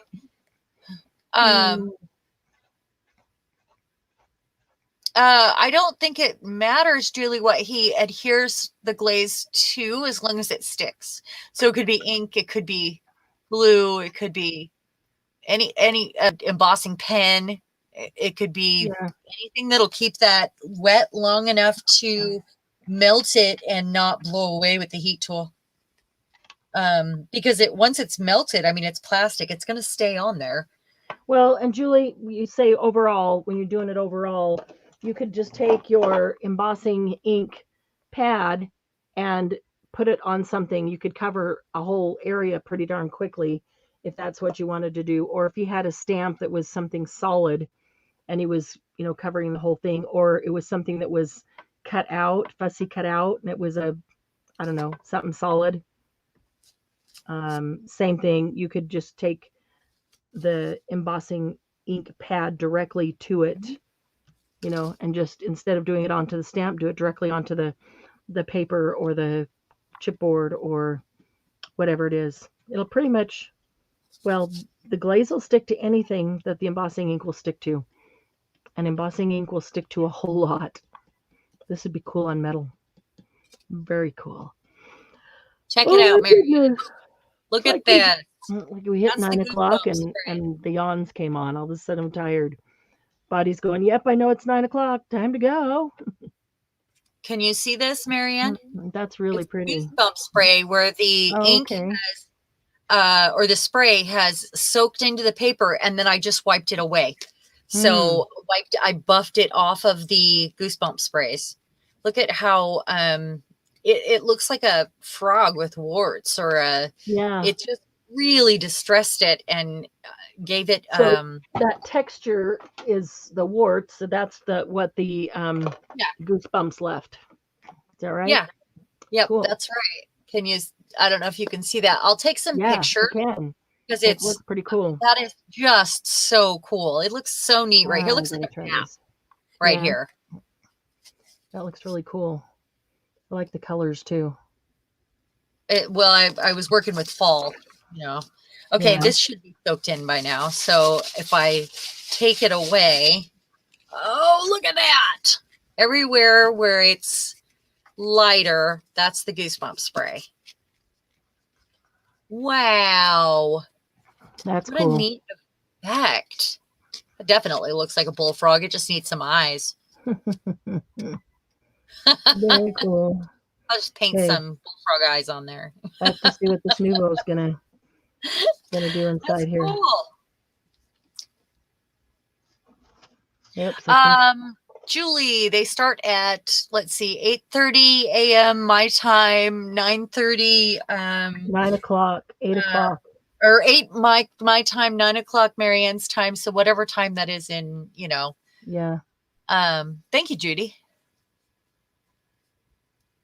I feel like I got a lot finished tonight. I do want to spray this because it's dry now. The fiber paste from the first. Judy, look how cool this is going to look when I finish it. Putting the Nuvo on it. I can't believe it looks like it's carved out. That butterfly looks indented. Yeah, it looks three-dimensional. Yeah. Right? Has the depth because of the stamp behind it, the color behind it. I don't think we would see that if it didn't have the color behind it. Well, obviously, because it's right next to it and we don't see that. Oh, Margie went and worked on her sewing book with the sound on, of course. Her. Yeah, that's very cool. Yay. Well, I'll take pictures, and please take pictures, Marianne, of up closes and personals. Okay. And we'll see you all tomorrow. Yes, Julie, Mountain Time would be what time? What time? Because you know the difference, Marianne. 9 o'clock. 9 o'clock my time. 9 a.m. 3 a.m. for Julie. Ugh. I mean, I thought 8:30 was early. Yeah, what are you complaining about? It's 3 a.m. and it's not 8:30, Sharon. It's 8. Julie, are you going to be up at that time? That's the question. She gets up at like 4:30 anyway. Ugh. That's her normal time. And you better not get up at 8:30 or you'll be late. Oh, I'm going to turn my volume up. You keep saying 8:30. I mean 8. My alarm goes off, so it doesn't matter. As long as I have some volume on my. Yep. I can only stay for an hour. We've got a family thing tomorrow, but I can come in from 9 to 10. So I'm looking forward to that. This is cool. I think if I stayed, if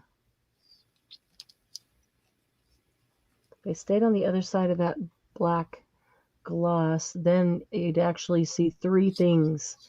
You'd see the black with gloss, you'd see the blue, and you'd see the copper. And that might look even more dimensional.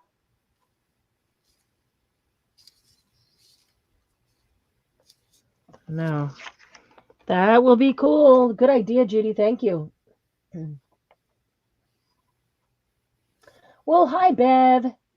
Let us know Hey, something. Have a blessed night. Have you been crafting along, Bev, and so you didn't have fingers to chat? Did a fall journal page with the background. I did a few really big collage pieces. Unused stuff. Nice. Way to go, Debbie. Way to make good use of those unused pieces. so does that mean you made collage fodder tonight? Is that what that was? Collage pieces? Pieces to collage with. Yes. Well, collage Marty, pieces. I think of pieces of a collage that's cut up. But pieces to collage with. Then I think of the stuff to put on a collage to make a collage.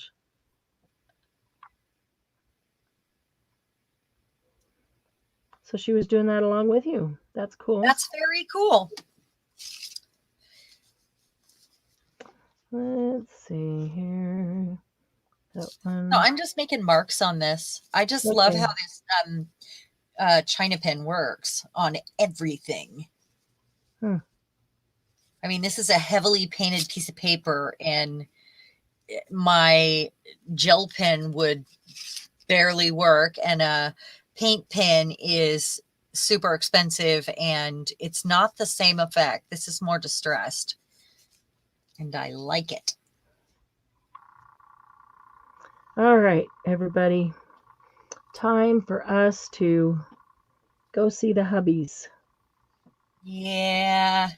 And the dog that keeps trying to get into my trash. They need some He loved attention here. too. Yeah, he does. He doesn't come up here very often, so we know he does. Debbie Yeah, Manning well, did a background and used some digital downloads. Nice. that's Very great. nice. Good That's night, a great way to use paper people. digitals, I think. Good night, paper peoples, Margie says. Good night, Margie. Good night, And everybody. Thanks for good hanging night, out with Pooper us. Margie will still Thank be reading you. at 3 a.m. She won't even be asleep. Thanks for hanging out with Yeah. us. Be sure to post pictures in the group so we can all ooh and ah over the things that you made or got started tonight. And we'll see you tomorrow in the group. And don't forget, noon Pacific time every day is when the new things are posted on the Happy Paper People page, not the group, in the page for the big October event. So we'll see you there too. Talk to y'all soon. Bye-bye. Bye, guys. Love you. Mwah.